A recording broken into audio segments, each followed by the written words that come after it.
Très bien. Eh bien, salut à tous et bienvenue. On entend bien, super. Bah tiens, il y a déjà des habitués déjà pour la deuxième, ça fait très plaisir. Salut Thibaut Lazone, salut Pédiluve, salut Bamzerito aussi évidemment, Kamel l'Ancien, Népal, salut, bien sûr. Salut à tous, bienvenue. Et donc on est avec Baptiste aujourd'hui. Comment ça va Baptiste ? Eh bien, écoute, salut Guillaume, salut tout le monde. Ça va très bien. C'est cool d'inaugurer le concept, enfin d'inaugurer, pour ma part en tout cas, le concept. Mais non, mais ça va super. Et toi ?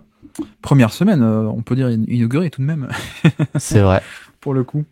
Alors qu'on salue aussi Amen J Fess, c'est ça ? Si je prononce bien le pseudo. Je suis pas très bon alors que Vincert aussi est par là.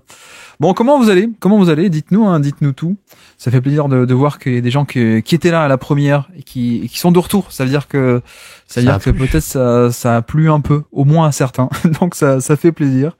Oui, alors d'ailleurs débriefing de la première. Salut Twistagram, salut Warins, Yola Team, salut à toi aussi. Dites-nous qu'est-ce qu'on a bien fait ou mal fait, surtout par rapport à la première. Moi, je sais pas ce que vous en pensez. Moi, la musique de fond était un peu pénible quand j'ai réécouté. Donc ça m'a un peu dérangé. Est-ce que vous entendez un truc là déjà, par exemple ? J'ai mis une musique de fond très très faible. Toi, Baptiste, normalement, t'entends rien. Je n'entends rien, mais ouais. J'ai écouté moi perso hier, enfin le replay d'hier, du coup parce que j'étais pas là en direct. Et j'ai écouté sur YouTube et Spotify, et sur Spotify ça allait. Ouais. Et sur YouTube c'est vrai que c'était assez fort. Voilà, donc voici mon retour technique. J'entends aucune musique. Ok, mais j'ai peur de le monter parce que hier moi je l'entendais très faible et pourtant quand j'ai téléchargé la vidéo et la piste, c'était un peu pénible.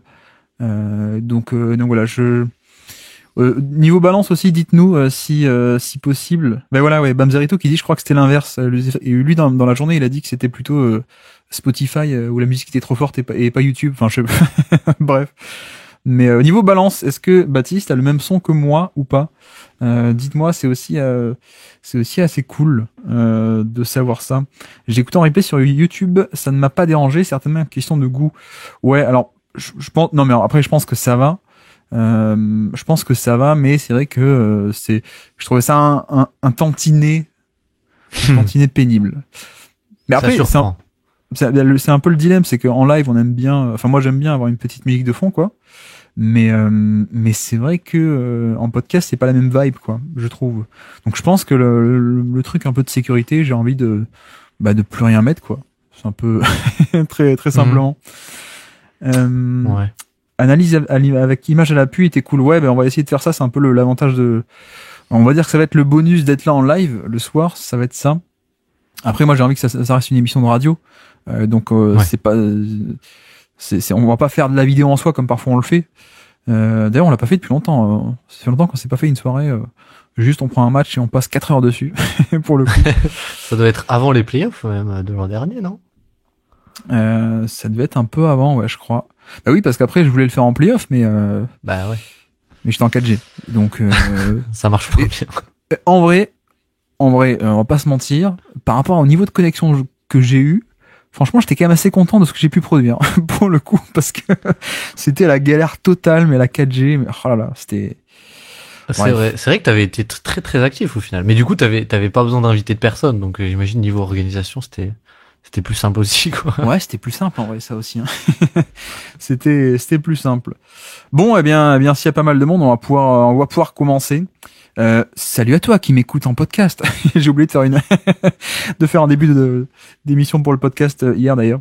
La 4G, c'est si nul que ça chez vous. C'est-à-dire que c'est pas la fibre, quoi. Et surtout pour uploader de la vidéo sur YouTube, c'est quand même un peu pénible. Népal qui nous dit, du coup, est-ce que vous allez parler des matchs dont vous parlez ici dans l'hebdo ou exclu Cotilab ? Non, alors ça pour le coup, je pense que ça va pas trop faire doublon. Déjà pour une bonne raison, c'est que l'hebdo ça peut être FD, ça peut être Baptiste, ça peut être Azad. Et s'ils viennent parler dans l'hebdo du lundi matin, ils auront peut-être pas fait forcément des quotidiennes. Mais tu vois, je crois que FD, il est pas là cette semaine sur la quotidienne, mais il sera là sur l'hebdo. Ouais. Donc lui, il va nous parler de ses matchs, quoi. Et à la limite, dans le pire des cas, moi, j'ai aucun match de plus dont je veux parler. et, et ça fait 3-4 matchs et ça fait une émission que de 2 heures, quoi. Donc, au final, Au lieu de faire 2h40, quoi, c'est ça. C'est ça, ouais. C'est le principe. Ouais, et puis, non, mais on peut aussi revenir dessus, sur des grands matchs, quoi. Tu vois, je sais pas, moi, si toi, toi, t'as pas fait le Boston OKC, mais on en a déjà parlé, mais si t'as envie de revenir dessus sur un point particulier, on peut le faire aussi, quoi. Donc ouais. Non, mais franchement, moi, je pense pas que ça va faire un peu doublon. Enfin, je ne pense pas. Après, le truc sur l'hebdo, c'est que c'est très long aussi parce je me rends compte, cette année, on est à une demi-heure de questions auditeurs, quoi. Chaque semaine, je crois que c'est la rubrique qui a le plus gonflé, par rapport à l'an dernier. Mais après, ça fait plaisir, ça veut dire qu'il y a de l'audience. Ça veut dire qu'il y a de l'audience, ouais. Oui, alors le programme, effectivement, on nous demande ça un peu. Aujourd'hui, on va parler que des grosses affiches, donc Détroit, Portland, voilà, c'est le programme. Non, mais pour de vrai, j'ai envie d'en parler. Toi, Baptiste, je crois que tu as vu les Wolves, pas que les Wolves, les Clippers, c'est ça? C'est ça, ouais. J'ai vu le Clippers Timberwolves, pardon, de la nuit dernière. Ouais. Et le match des Knicks n'a pas existé, hein, pour ceux qui me demandent. Les Knicks n'ont pas joué hier soir. Voilà. D'ailleurs, dans le chat, dites-nous qu'est-ce que vous avez vu. Je l'ai pas demandé ça hier, c'est vrai. Mais c'est une bonne question. Qu'est-ce que vous avez regardé? Je sais que moi j'ai tenté aussi ce matin le Phoenix Sixers. Bon, avec les blessures, c'est toujours un peu pénible, quoi, pour le coup. Mais ouais, alors Milwaukee aussi. Alors attends, peut-être que je bascule sur la scène. Donc niveau balance de son, on est bon, hein, on a dit. Il y a pas besoin d'équilibrer.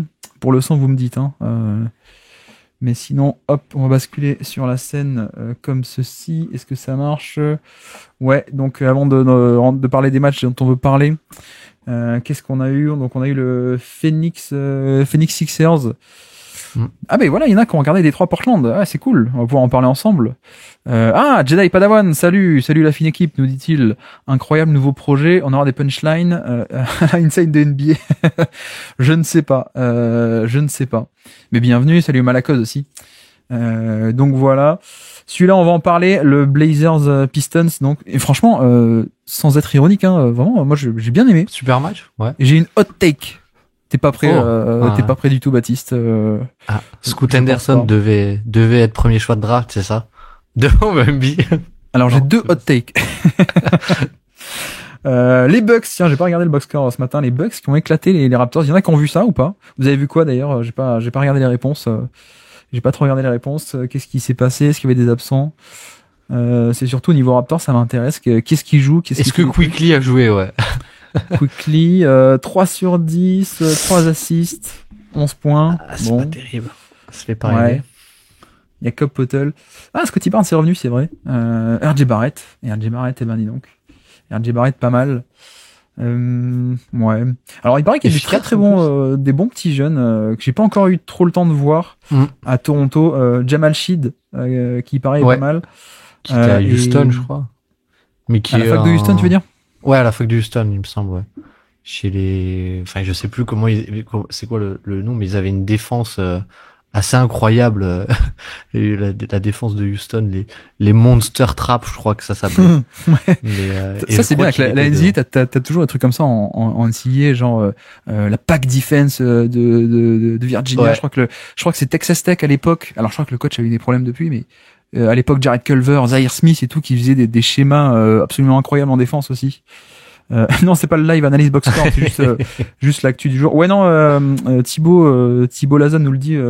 Mogbo, il paraît qu'il est pas mal aussi, ouais. En termes de, je pense, joueur un peu hipster pour un peu sous-dimensionné, mais assez intriguant, ouais. Assez intriguant. Bon, les Knicks ont perdu alors. Les Knicks ont perdu. Enfin, et surtout, ils ont perdu contre Orlando, quoi. Et enfin.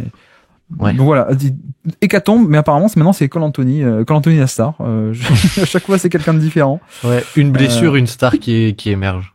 Ouais. Donc Cole Anthony, 24 points. Ok, bon, KCP qui fait son petit match, bon voilà, ok. Goga Bitadze, ouais, non mais c'est franchement c'est fascinant Orlando. D'ailleurs, je comprends toujours pas la rotation des pivots, Baptiste. Goga Bitadze, Wendell Carter Jr., ça y est, c'est officiel du coup que Goga est titulaire. Ouais, j'ai l'impression que c'est un peu officiel quand même. Hein. On est d'accord. Ouais, j'ai bien l'impression que Goga est officiellement le starting five du Magic. Je crois qu'il y a eu des matchs où ils ont joué avec les deux. Ils ont essayé les deux dans le 5 majeur, si je dis pas de bêtises. Mais enfin de mémoire là cette saison, ouais, j'ai l'impression que Goga a beaucoup plus start, ouais. Ouais, effectivement. Et a raison. Jonathan Isaac a mis 4 tirs. Ah bah dis donc. Bon, le Knicks, grosso modo, il n'y avait pas 4, du coup, il n'y a pas de spacing, hein, je suppose, parce que là, quand tu vois, t'as Jericho Sims, t'as Achua, t'as Josh Hart en même temps sur le terrain. Ouais. Bon, après, c'est quand même pas censé perdre, hein. Contre de toute façon, là, les temps de jeu sont toujours, enfin, tu sens que là, ils ont fait le back-to-back, road trip où ils ont fait Chicago, OKC, ça les a bien ruinés. Mais parce que je crois que Josh Hart a joué 40 minutes sur les deux. Enfin bon, bref. Thibodeau basketball, quoi. Thibodeau basketball à fond en ce moment. Tout Instagram qui nous dit difficile de faire des analyses de titulaires avec tous les blessés Orlando. Bah ouais, c'est et Paolo Banchero a fait 5 matchs, quoi. Et ouais. Qu'est-ce qu'on est censé on est censé dire quoi ou savoir quoi de cette équipe maintenant? je sais pas. Je sais pas quoi en penser parce que on sait que la défense est top, mais bref. On verra ça. On va peut-être pas parler d'Orlando aujourd'hui. Les Pacers qui gagnent contre les Nets. Bon, c'est pas de la NBA, mais au moins ils recommencent à gagner. Non, pour de vrai, 23 points, 8 passes. Haliburton commence un peu à aller mieux d'après ce que j'ai pu voir un peu de loin. Si c'est Jarrett Walker. Alors peut-être pas sur ce match-là, mais j'ai vu des séquences défensives de Jarrett Walker il y a pas longtemps. Tourné sur Twitter qui avait l'air pas mal du tout. Alors je me trompe complètement. Non, c'est Jarrett Walker. Non, ça doit être lui, ouais. Ça doit être lui. Qui avait l'air pas mal du tout, mais je sais plus contre qui du tout. Mais voilà, il y a même Furphy qui a des minutes. Je crois que il a été pris au second tour. Moi, je l'aimais bien à Kansas. Mais bon. Dites-nous hein, dans le chat hein, si vous avez vu des matchs et vous voulez en parler, vous dites des trucs. Hein, les matchs qu'on énumère hein, petit à petit. On est là pour ça. Après, on passera à l'actu et au match qu'on on veut détailler. On se fait un petit... Oula. Merci Wembanyama, on va enlever le son. 8 comptes pour Wembanyama contre les Bulls. Ok. Bon, après, qu'est-ce que tu penses du projet Vucevic aux Warriors? Moi, je comprends pas. Je comprends pas. Bah, franchement, le projet Vucevic-Schroeder, c'est... J'ai rarement eu un projet qui me faisait aussi peu rêver, quoi, franchement. Non, mais alors, après... Je t'interromps à l'image, là. Regarde. On voit Vucevic qui fait des feintes et Wembanyama qui mord sur les feintes, mais qui fait quand même le contre à la fin. C'est quand même génial, quoi. Le mec, il quitte ses appuis, il saute sur la feinte et il a quand même le contre à la fin. Bref. Ce que m'avait dit. Ouais. Non, ben, je disais juste que ça ne me faisait pas rêver ce projet Schroeder-Vucevic, mais en même temps, s'ils veulent pas lâcher John, j'ai du mal à voir qui ils pourront aller vraiment chercher, quoi. Kuminga blessé d'ailleurs, hein, pour 3 semaines, je crois avoir vu ça passer. Mais Kuminga, il voulait nous faire pareil que l'an passé, quoi. C'est-à-dire, il commence nul et il devient fort à partir de janvier, c'est ça? Peut-être.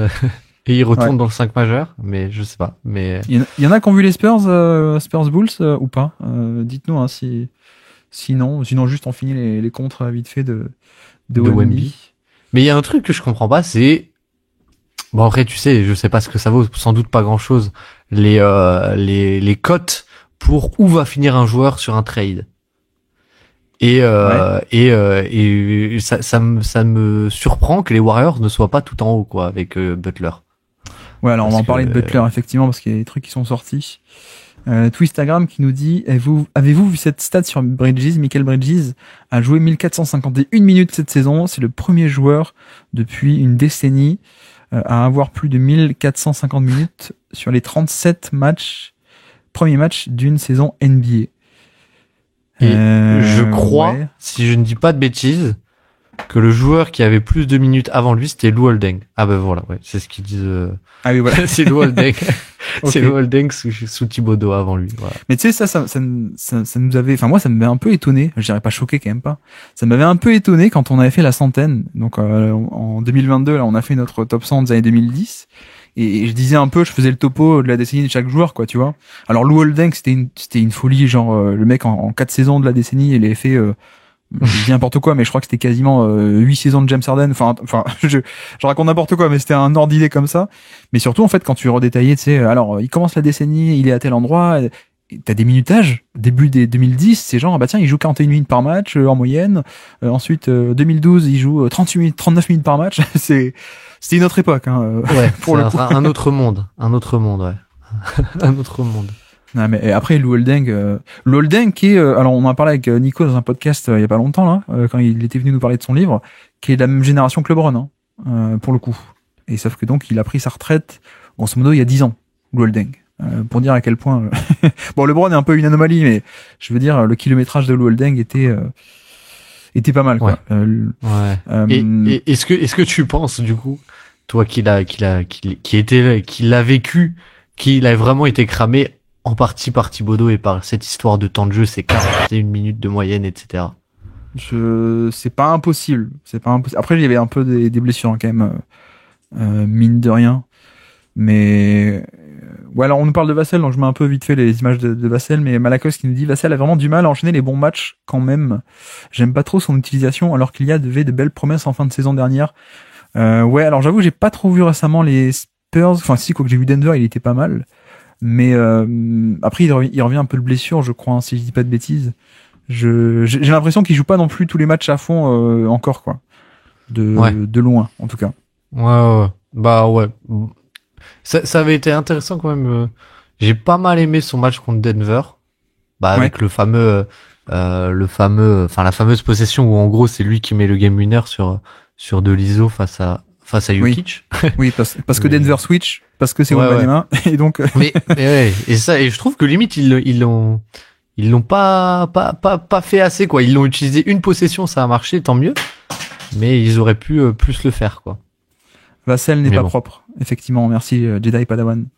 Vassell n'est pas propre. Alors que Damezao aussi est par là, excuse-moi, je pas salué. Garincha aussi. Salut Garincha qui nous dit CP3 dehors, retourne aux Warriors. Ah ouais, alors tu m'étonnes Garincha parce que j'ai vu passer un tweet de c'est quoi, c'est Stephen No, je crois, le mec des Bulls là, qui détaillait qu'en fin de match, il y avait le même système joué 3 fois par Chris Paul avec 3 paniers clutch. J'ai vu passer ça. J'ai l'impression que Vassell devrait être échangé avant de perdre de la valeur. Non, quand même, je suis quand même pas à ce niveau-là. Même pas surtout que le profil est cool, quoi. Le profil est complémentaire de Wemby. Après, si tu me dis, il faut absolument, enfin, on a une offre sur la table, il faut qu'on lâche Vassell pour avoir, je sais pas moi. Alors Curry, il est peut-être un peu vieux, mais je veux dire, un mec de premier ordre. Ouais, je peux envisager de le lâcher, mais quand même. Ouais. Moi, j'aime bien quand même Vassell. Je sais pas si enfin, tu vois, en termes de hiérarchie chez les Spurs. Je pense que je l'ai encore un peu devant Cassel, quoi, actuellement, en termes de je veux dire projet long terme, quoi. Je sais que Cassel c'est pas mal, mais alors quand on salue FTPSG, salut la team. Perso, Vassell, Soran, Keldon, tous les membres de ce fameux corps me frustrent. Ouais, alors c'est là-dessus où moi je le mets un peu à part, parce que pour le coup, Soran en a parlé, je crois que c'était avec Azad, ça devait être dans l'hebdo il y a 2 jours. Mais enfin moi, Soran, j'ai un peu du mal. Avec un côté bon défenseur handball, mais tu fais quoi d'autre? Enfin, c'est pas mal, hein. Enfin, ça peut être sympathique, mais il y a pas de shoot, la création, il y a pas trop pour lui-même ni pour autrui. Et off-ball, c'est pas ouf, quoi, tu vois. Ouais. Et à la limite, il y a un bon jeu de cut par moment, ou sur la baseline, mais enfin, je trouve c'est pas assez, et même défensivement, c'est pas non plus, voilà, comme tu dis, c'est beaucoup de la défense on-ball. Alors c'est assez spectaculaire parfois, etc. Mais ouais, je trouve que, enfin moi j'ai toujours été sur ma faim avec Sohan, c'est comme ça qu'il faut le dire. Sohan.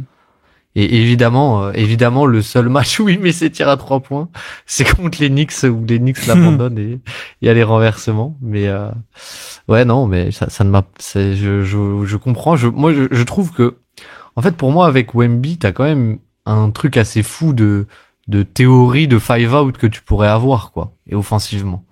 Bah ouais, et puis tu vois, enfin moi ça changerait quelque chose si par exemple Soran il avait la défense off ball de Covington, quoi, Robert Covington ou de Paul George. Tiens, on va être un peu edgy ce soir en disant que Paul George est bon à quelque chose. Mais non, visiblement son match défensif hier était pas très bon. Ah ouais. Moi j'avoue que j'ai abandonné à la mi-temps, mais non, mais c'est l'attaque surtout du Paul George, mais non, mais en fait ce qui me dérange c'est que, enfin c'est très cool un mec qui peut switcher partout, d'accord, mais il y a même pas genre une énorme plus-value en off-ball, quoi. Ce qui est un peu le domaine le plus important, la défense off-ball. Genre, ce sera un monstre qui va faire un dépassement de fonction, protection de panier, etc.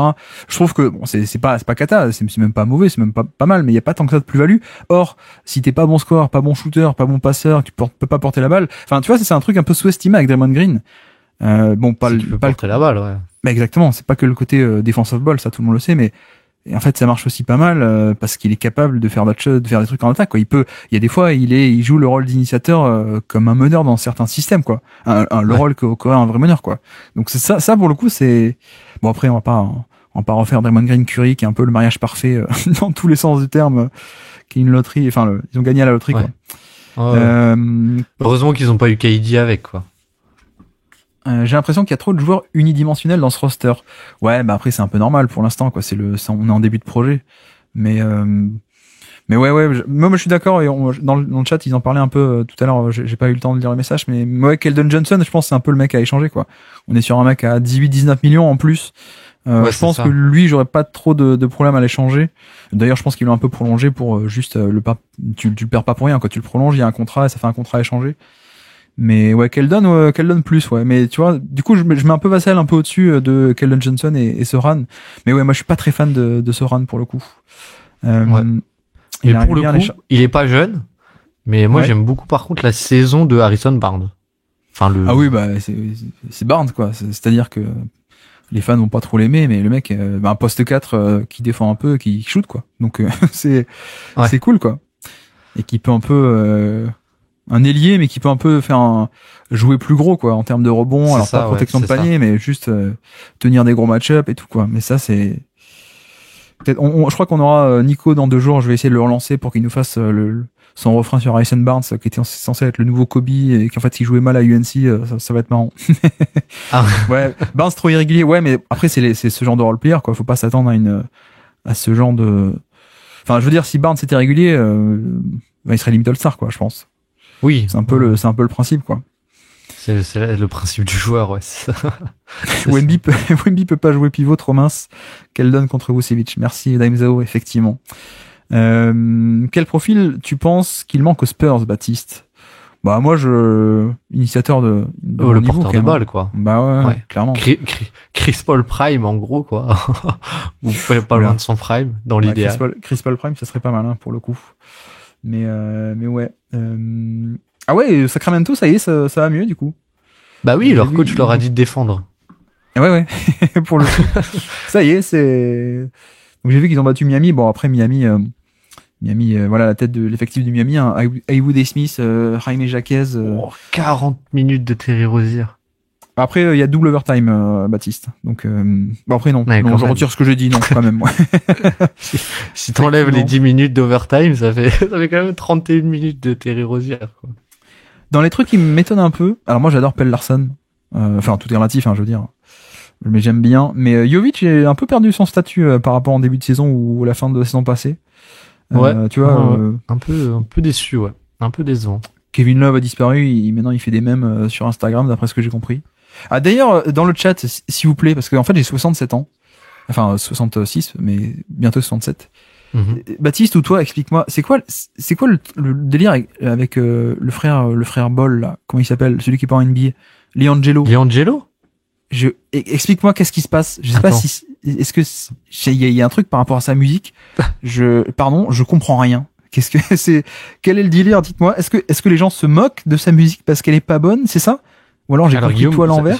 Je vais te décevoir, mais je ne sais même pas de quoi tu parles. C'est quoi? Je ne savais pas qu'il y avait une histoire Liangelo Ball. Ah ben moi je vois que actuellement en NBA, même en NFL, il y a tous les vestiaires du monde qui écoutent ça. Mais je me dis, mais est-ce que ils se foutent de sa gueule? Est-ce que c'est de la bonne musique? Enfin, je comprends pas. Actuellement, il y a un très bon délire là-dessus, mais c'est LaMelo Ball qui a écrit les paroles, je crois. Ouais, mais du coup, c'est quoi? Il a sorti un son, mais c'est un bon son ou c'est un mauvais son? Du coup, et c'est ironique. On a vu LaMelo écouter le son et apparemment c'est pas si mal. Bon bref, je crois qu'on se perd déjà. Ouais, tiens, tant qu'on est à Miami, apparemment ça a un peu évolué. J'ai envie de jouer n'importe où sauf à Miami. On a appris que non, en fait, Milwaukee, non, j'ai pas envie. Non, Memphis, non, j'ai pas envie. Et en fait, il a dit à plein d'équipes, non, mais n'échangez pas pour moi. Donc, Mais du coup, c'est ouais. Mais 29 équipes sauf Miami. N'importe quelle équipe sauf Miami. Oui, mais pas Memphis. Mais pas Memphis. Voilà. C'est pas Milwaukee. Ouais, c'est... Bon, bref. C'est un peu les news du jour. Je suis pas sûr qu'il y ait des grosses news à part ça aujourd'hui. J'essaie de voir. Si, le retour de Zion, tout de même. On va pouvoir voir ce soir. Quoique ce soir, il y a quand même le Denver-Boston. Je suis pas sûr de regarder les Pelicans, pour le coup. Ouais. Oui. Et surtout que les Denver-Boston sont souvent cool, quoi. Oui, en général, ouais. Sont souvent cool. Et il y a quoi? Ah ouais, il y a un Warriors Heat qui il y a 2 ans aurait été immanquable, mais alors, peut-être un peu soir, moins cette année, effectivement, quoi. Ce soir, on a Boston-Denver. Je pense que tout le monde va regarder ça. Miami-Golden State, c'est pas mal. Atlanta-Utah, ouais. Wolves-Pelicans, donc ouais, c'est peut-être celui-là avec Zion qui pourrait être intéressant. Dallas complètement blessé. Phoenix en back-to-back, à mon avis, en plus contre les Hornets. Ouais. Et puis Houston-Washington, ouais, non. Quoique, c'est le basket Lavico, hein. Et ils sont les deux en tête d'affiche, hein. Ils sont les deux t'as vu ça? Bref, on y va peut-être pour les matchs. On y va. Tu voulais nous parler donc du retour de Kawhi Leonard. Je te laisse carte blanche. Ouais, bah j'ai vu les 2 matchs de retour de Kawhi Leonard et je sais pas comment tu veux faire, si tu veux d'abord peut-être parler du match dans sa globalité et peut-être après un peu parler plus de Kawhi. Mais c'est vrai que je trouve que le match a été intéressant et que les Wolves ont gagné sur du shot-making d'Anthony Edwards, mais entre guillemets, je trouve que tactiquement les Clippers avaient un peu plus gagné la bataille que la partie par rapport à Minnesota. Ce qui est intéressant quand même, là ce que Minnesota a très bien fait, je trouve, c'est l'ajustement en fait sur la première mi-temps, il y a une grosse mi-temps défensive des Clippers et notamment de Zubac, protection de cercle, en aide, etc. Et ce qui se passait en fait, c'est que les Clippers ils défendaient sur du drop et c'était en fait ce qui se fait de plus en plus. Enfin, tout le monde défend le pick and roll à 3 en gros, et l'aide venait un peu du haut en fait. L'aide venait du haut pour derrière l'écran empêcher Anthony Edwards notamment de driver, ouais. Tout simplement, ou de prendre un tir. Et ce qui s'est passé, c'est que Minnesota a pas mal joué, je trouve, pour réussir à avoir des pick and roll et un peu attaquer le drop de Zubac sans aide au préalable. Et avec DiVincenzo et Anthony Edwards, ils ont le shot making est pas mal rentré. Sur le 3e carton, ils ont pris beaucoup de pull-up à 3 points et c'est pas mal rentré. Et ça a forcé un peu Zubac à sortir sur le 3e. Et ce qui est intéressant, je trouve, c'est que sur le moment où en fait Zubac sort, il y a quelques minutes où Gobert reste sur le terrain. Et sauf que du coup les Clippers passent en switch all, mais du coup souffrent pas mal au rebond défensif, alors que normalement les Clippers c'est une bonne équipe au rebond. Et du coup en fait ce shot making un peu sur le drop de Zubac, où du coup comme dit ils ont fait pas mal, tu sais, de renversements et après un step up screen, etc. pour ouvrir des poches d'espace. Ça a un peu sorti Zubac du jeu et ça a ouvert un peu le rebond offensif. Et ce que j'ai aussi trouvé intéressant, du coup, ce qui est intéressant, c'est pas très intéressant, c'est le spacing des Clippers qui quand même sur leur switch all, du coup, il y a Derrick Jones Jr., il y a Terrence Mann et il y a qui d'autre, il y a 2 à 3 non-shooters souvent sur le terrain. Et c'est vrai que du coup ça tenait mieux défensivement, mais en même temps tu souffrais au rebond, donc sur la bataille des possessions tu perdais pas mal. Et offensivement je trouve que tes corners sont vachement pas très bien organisés, on va dire, avec Chris Dunn aussi. Chris Dunn par contre qui est défensivement c'est assez incroyable. C'est Chris Dunn, et c'est Chris Dunn, ouais, c'est ça. Et du coup voilà, sur ce petit troisième quart-temps qui a un peu été le comeback des Wolves. Mais c'est vrai que Kawhi, du coup, pour en venir à lui, je trouve ce qui est assez intéressant, c'est juste une notion assez simple, c'est que je trouve que physiquement il est pas encore au point, notamment sur la verticalité. Je trouve que il a beaucoup de mal sur les drives en fait, il a beaucoup de mal à aller jusqu'au panier, mais sur une simple notion de spacing en fait, il apporte vachement quoi. Et sur le premier quart-temps où il est pas mal en forme, où il est pas mal en forme, pardon, où il joue pas mal de minutes, et ben c'est vrai que là sur les highlights que t'as montré entre guillemets, il y a 2-3 drives de James Harden où tu vois que juste il y a des lignes de drive pour James Harden, et après c'est vrai que James Harden sur de l'ISO il a pas mal ciblé DiVincenzo, et techniquement Harden c'est quand même toujours assez phénoménal quoi. Ouais. On nous demande dans le chat d'un point de vue physique. Alors moi je l'ai pas vu du tout. Il a fait 2 matchs, je crois. C'est ça. Il a fait il a fait les Hawks samedi soir, et donc là il a fait les Wolves. On nous dit d'un point de vue physique, son amincissement peut-il changer son jeu? Est-ce que toi t'as trouvé qu'il y avait un côté physique différent? Pour l'instant je trouve qu'il est en état de jouer, mais il est pas en état il est pas du tout à 100% physiquement quoi, je trouve, sur les reprises d'appui, et surtout sur le punch un peu, et le punch sur son premier pas qui a jamais été élite, mais aussi comme dit sur les drives, il y a 2-3 drives aussi contre Atlanta où je trouve il a vraiment du mal à aller au contact et à décoller verticalement, même si comme dit ça a jamais été sa grande qualité quoi. Alors qu'on voit un tir très Kawhi Leonard à l'écran, c'est-à-dire hop, Edwards qui est en plein sur lui, contestation, Leonard qui prend le tir par-dessus, voilà, Osef, et puis on le met. Kawhi Leonard résumé en une action, c'est-à-dire je te tire par-dessus, shot making, merci, bonsoir quoi. Mais après c'est vrai que physiquement, si le mec, alors je connais pas trop, je me souviens plus qu'est-ce qu'il avait comme blessure, mais Kawhi Leonard était quand même devenu extrêmement bodybuildé quoi depuis quelques années. Et c'est vrai que s'il a pas pu du tout faire d'activité physique parce que genou, je sais pas quoi, ça paraît assez logique que finalement le mec revienne beaucoup plus fin que ce qu'il avait pu être quoi, au final.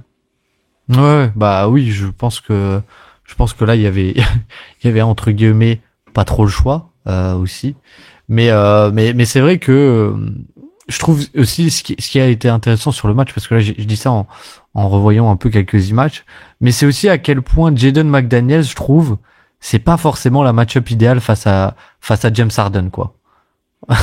Parce que James Harden, il y a deux avec Doncic en playoff quoi. En gros, c'est ça.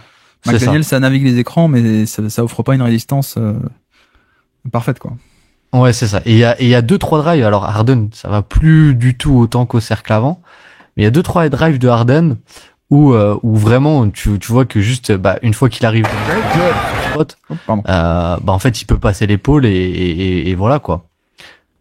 Et James Harden, c'est aussi pour le coup sur la deuxième mi-temps, et ça fait un peu écho à ce que t'as dit ce que vous avez dit dans l'hebdo ou dans l'hebdo précédent encore, c'est en fait ils ont beaucoup ciblé James Harden sur du drive, et notamment avec Naz Reid aussi, avec Naz Reid qui était parfois en match-up direct avec et alors ça a pas toujours très bien marché, mais en fait en tout cas en termes de résultats, mais je trouve que c'était des bons tirs trouvés par Naz Reid en fait, qui était du coup avait la match-up James Harden, et aller jusqu'au panier, réussissait à aller jusqu'au panier quoi, parce que c'est un joueur tellement fluide quoi. C'est fou pour sa taille, c'est fou quoi. Avec la balle en main, c'est assez spectaculaire quoi. Est-ce qu'il a joué Randle sur ce match-là ou pas d'ailleurs? Oui, il a joué. Ok, mince. Quoique, il a joué moins que Naz Reid. 23 minutes pour Randle, 2 sur 10. Naz Reid, 31 minutes. 8 sur 14. Ça a l'air pas mal du tout ça. Mais pour moi, j'ai déjà dit il y a pas longtemps, mais pour moi, c'est vrai qu'il y a une différence qui est assez notable des deux côtés du terrain, quoi. Mais on nous parle aussi dans le chat. Je crois que c'est Jedi et Padawan qui nous dit, mais moi j'apporterai du spacing à des Clippers et 3 non-shooters en 2024 avec une tête un peu, effectivement c'est. Après c'est aussi le problème de ces Clippers quoi, parce qu'on a affaire à une équipe défensif, quoi. C'est-à-dire que le personnel est ce qu'il est, et voilà, on n'a plus affaire à une équipe qui, à mon avis, effectif parfait, où t'as des mecs compétents de deux côtés du terrain, quoi. Bah, tu vois, ne serait-ce que quand t'as Zubac, t'as déjà un non-shooter, mais bon, à la limite, quand tu l'impliques sur un pick and roll, bon, bah, c'est moins pire pour le spacing, quoi. Il participe pas au spacing. Mais c'est vrai que quand t'as un Chris Dunn ou quand t'as des mecs comme ça, là, on voit bien, là, sur le drive de James Harden, sur ce pick and roll, je fais exprès de le mettre, mais parce que si vous voyez un peu à l'image, on libère tout un quart de terrain. Je le dis pour ceux qui sont en podcast, mais on libère tout un quart de terrain et on le fait attaquer, on le fait rentrer vers l'intérieur. Bon, il y a plein d'espace, hein, sauf que James Harden, c'est plus James Harden d'avant, et donc Gobert reste en drop, Harden va pas l'attaquer, au final, je sais pas, c'est en plein écran, et au final, on se fait enfermer pour un mi-distance, quoi. Et on va pas du tout au panier, mais ça, peut-être que le James Harden de Prime sera allé jusqu'au panier. Mais c'est le truc, c'est que en même temps, si tu fais jouer un shooter à la place de Chris Dunn, à quel point est-ce que tu perds pas aussi de l'autre côté du terrain, voire même plus, quoi. Donc c'est toujours un peu la réflexion à avoir, c'est de pas avoir une vision un peu unique, et plutôt d'avoir une réflexion contextuelle et complète, quoi, parce que tu peux pas juste mettre le shooter pour l'attaque et ensuite les positions défensives, non mais c'est pas grave, on s'en soucie pas, quoi. D'ailleurs, défensivement, qui c'est qui défendait sur Edwards au final? Bah ça a pas mal switché comme d'habitude, ouais. Aux Clippers, et la question c'est, c'était pas Kawhi, quoi, du coup? Non, c'était pas Kawhi, je trouve qu'il le protège pas mal. Il y a une ou deux possessions où il est dessus, mais bon, voilà, c'est le jeu du switch. Mais au final, ils finissent avec Derrick Jones Jr. sur lui, et surtout, ils finissent en fait, ce qui est assez fou, c'est que ils finissent par le doubler constamment, quoi.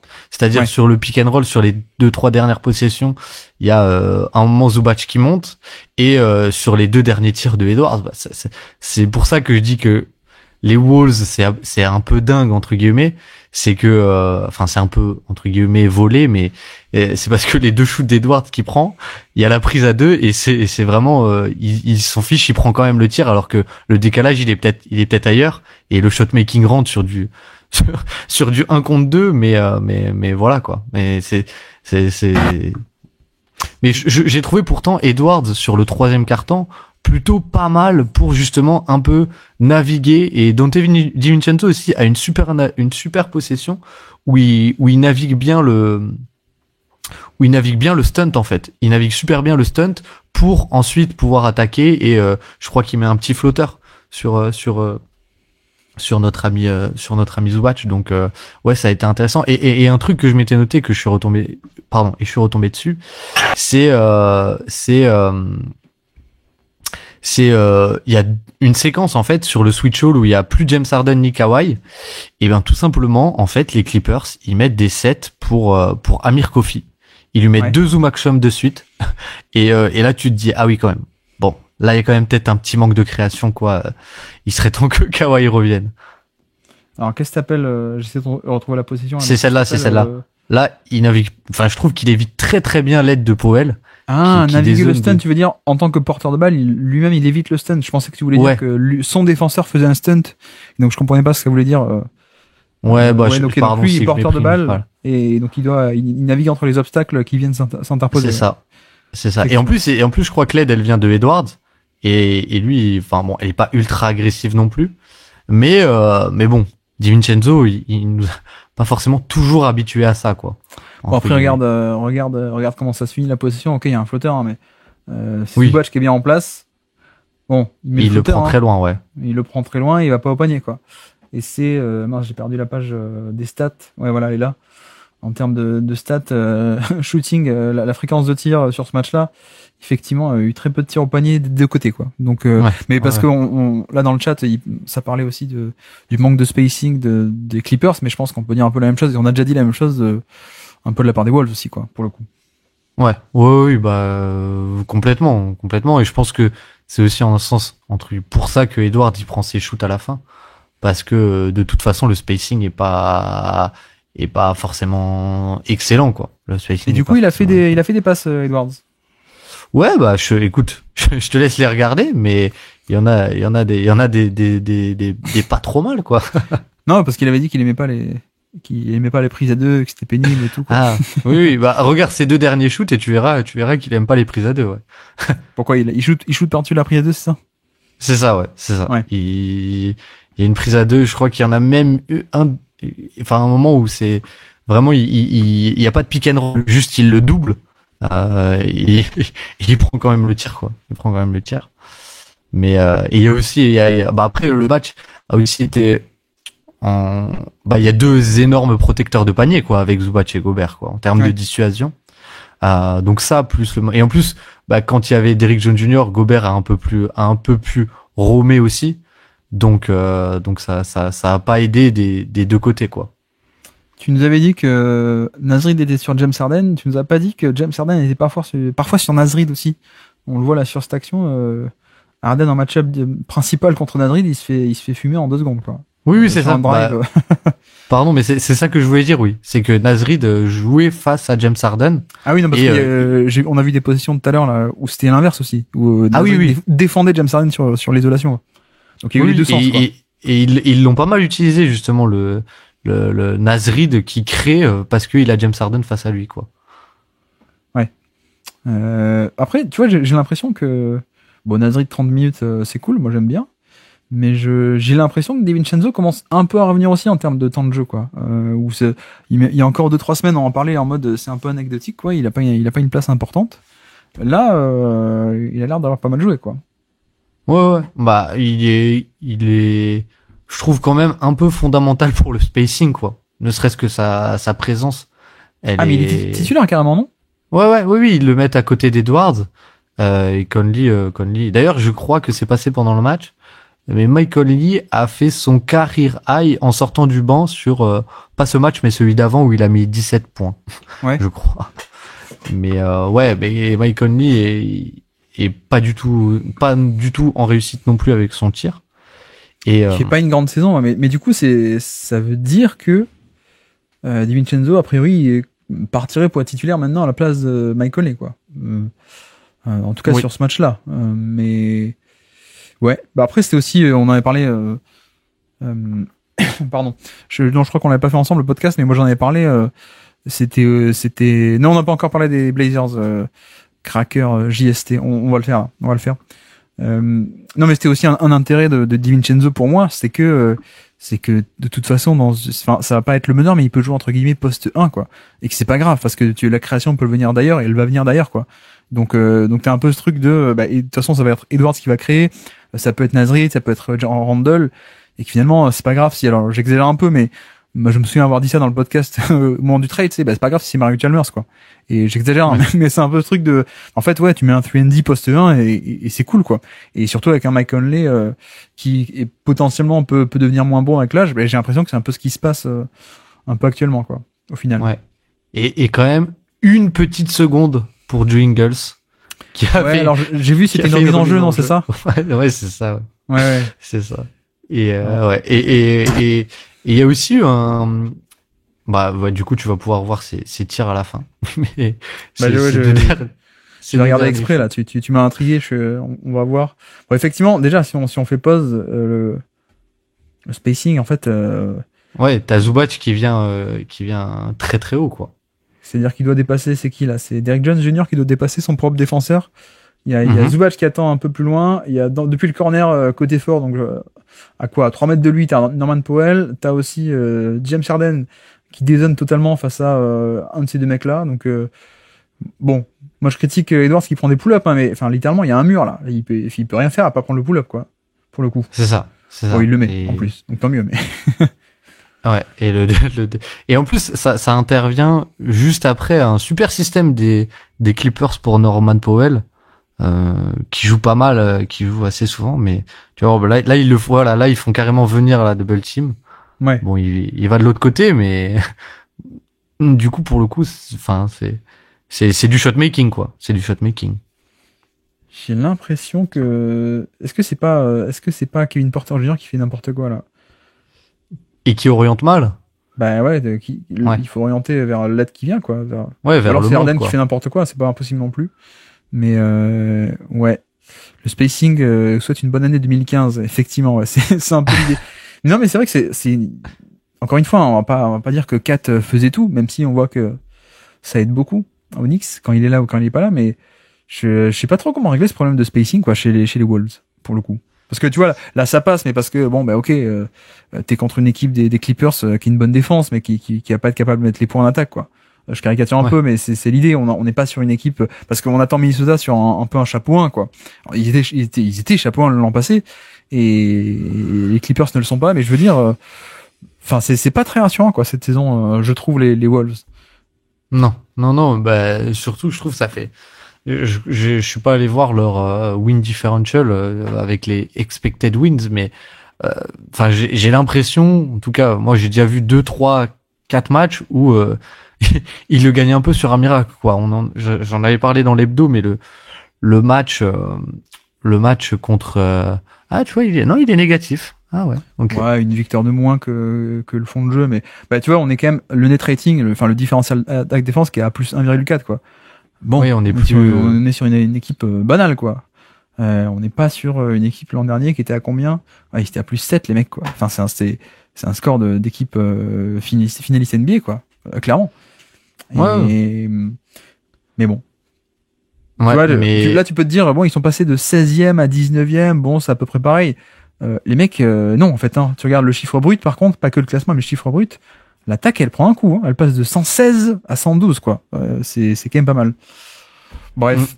Est-ce que tu as autre chose à rajouter sur ce match, tu me dis, sinon on enchaîne vite fait sur l'autre match, non, tu me dis. Non. Bah écoute, non. Super système pour un N1 de Norman Powell qui aurait pu donner la victoire, mais sinon c'est tout. C'est tout. En fin de match? En fin de match, ouais. En fin de match. Et un super drive aussi de Norman Powell. Enfin, super système. Je dis ça parce qu'il le joue souvent, mais tu sais, c'est Norman Powell qui pose un écran. Ça doit être une ou deux possessions avant. Parce que le match est déjà fini. C'est garbage time, ouais. Donc c'est pas voilà, celui-là. le match est déjà fini. C'est peut-être ça. Ouais, c'est celui-là. Oui, c'est ça. C'est ça, ouais. Donc en gros, on l'isole, on l'utilise en poseur d'écran ici. Voilà. Et voilà, après, lui, en fait, c'est lui qui remonte. doit couvrir le mec. Donc il défend plus exactement Powell. Powell ressort, isolation, tout le monde à plat. Il va au panier et il score autour de Gobert. Ouais. Effectivement. Dans le chat, vous me dites, est-ce qu'on est bon pour ce match-là? Est-ce que vous avez des trucs à rajouter? Est-ce que vous avez des trucs à dire? Sinon, on peut avancer. Ouais. Un seul être vous manque et tout est dépeuplé. Ouais. C'est un peu l'idée, mais. Il y a un peu de ça. J'ai pas l'impression que ce soit que ça, quoi. C'est pas que du 4, quoi. Parce que tu vois, tu nous avais parlé aussi pas mal de Rob Dillingham, qui a pas non plus trop émergé pour l'instant, qui ferait du bien. Avec un peu le déclin de Mike Conley, ouais. Dillingham, il fait quoi? Il joue pas trop en plus, non? Non, bah, je crois qu'il a eu des blessures. Mais ouais, c'est FD qui en avait parlé, je crois aussi, dans les Blues. Bah, de toute façon, il a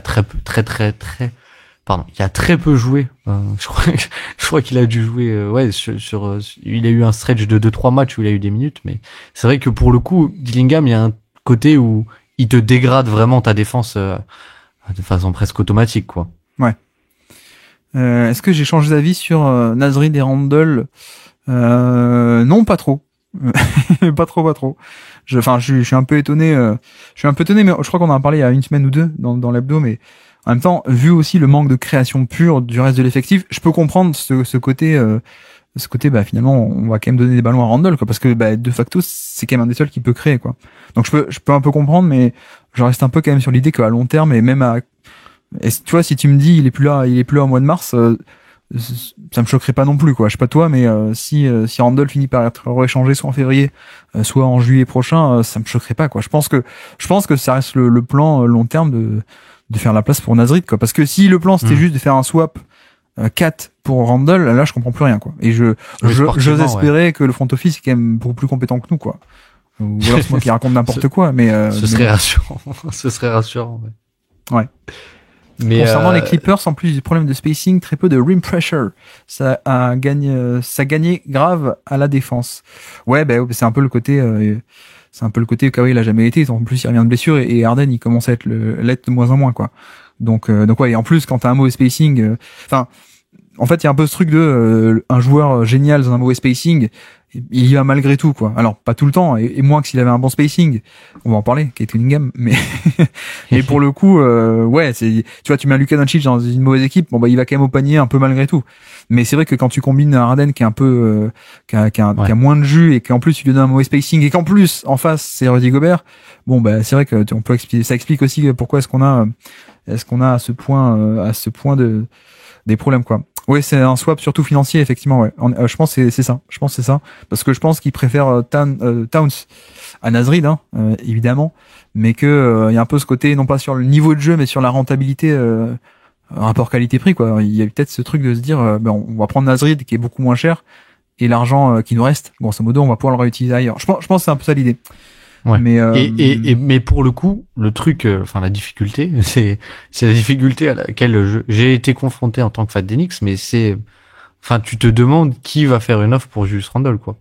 Après, je sais pas si, je crois qu'il est en contrat finissant, donc pourquoi pas intéresser du monde, mais t'as un peu ce truc du coup tu vas sans doute le perdre contre pas grand chose aussi, donc ouais, il peut partir et je serais pas surpris non plus, mais t'as un peu ce truc de qui qui va faire une offre, quoi. Rudy, toujours en forme cette saison, je trouve. Vous êtes d'accord? Nous demande Matt. Ouais, je suis d'accord. Oui. Je pense aussi. Je sais que ils en ont un peu discuté chez Trash Talk dans les contrats. Alors je sais plus comment ils avaient dit ça. Peut-être les pires contrats ou je sais plus quel était le terme exactement. Bon, c'est toujours pareil. Hein. Il y a un côté où bah c'est une méga star de la défense qui si c'est lui qui te fait que ton équipe est à ce point bonne au général parce que ça passe par la défense, pour moi ça a pas moins de valeur que quand ça passe par l'attaque, quoi. Mais bon, ceci est peut-être un débat pour une autre fois. Blazers Détroit, on y va, on enchaîne, deuxième match. Alors cette fois c'est moi qui l'ai vu. Je t'en prie. Je sais pas si toi t'as vu un peu des morceaux ou pas.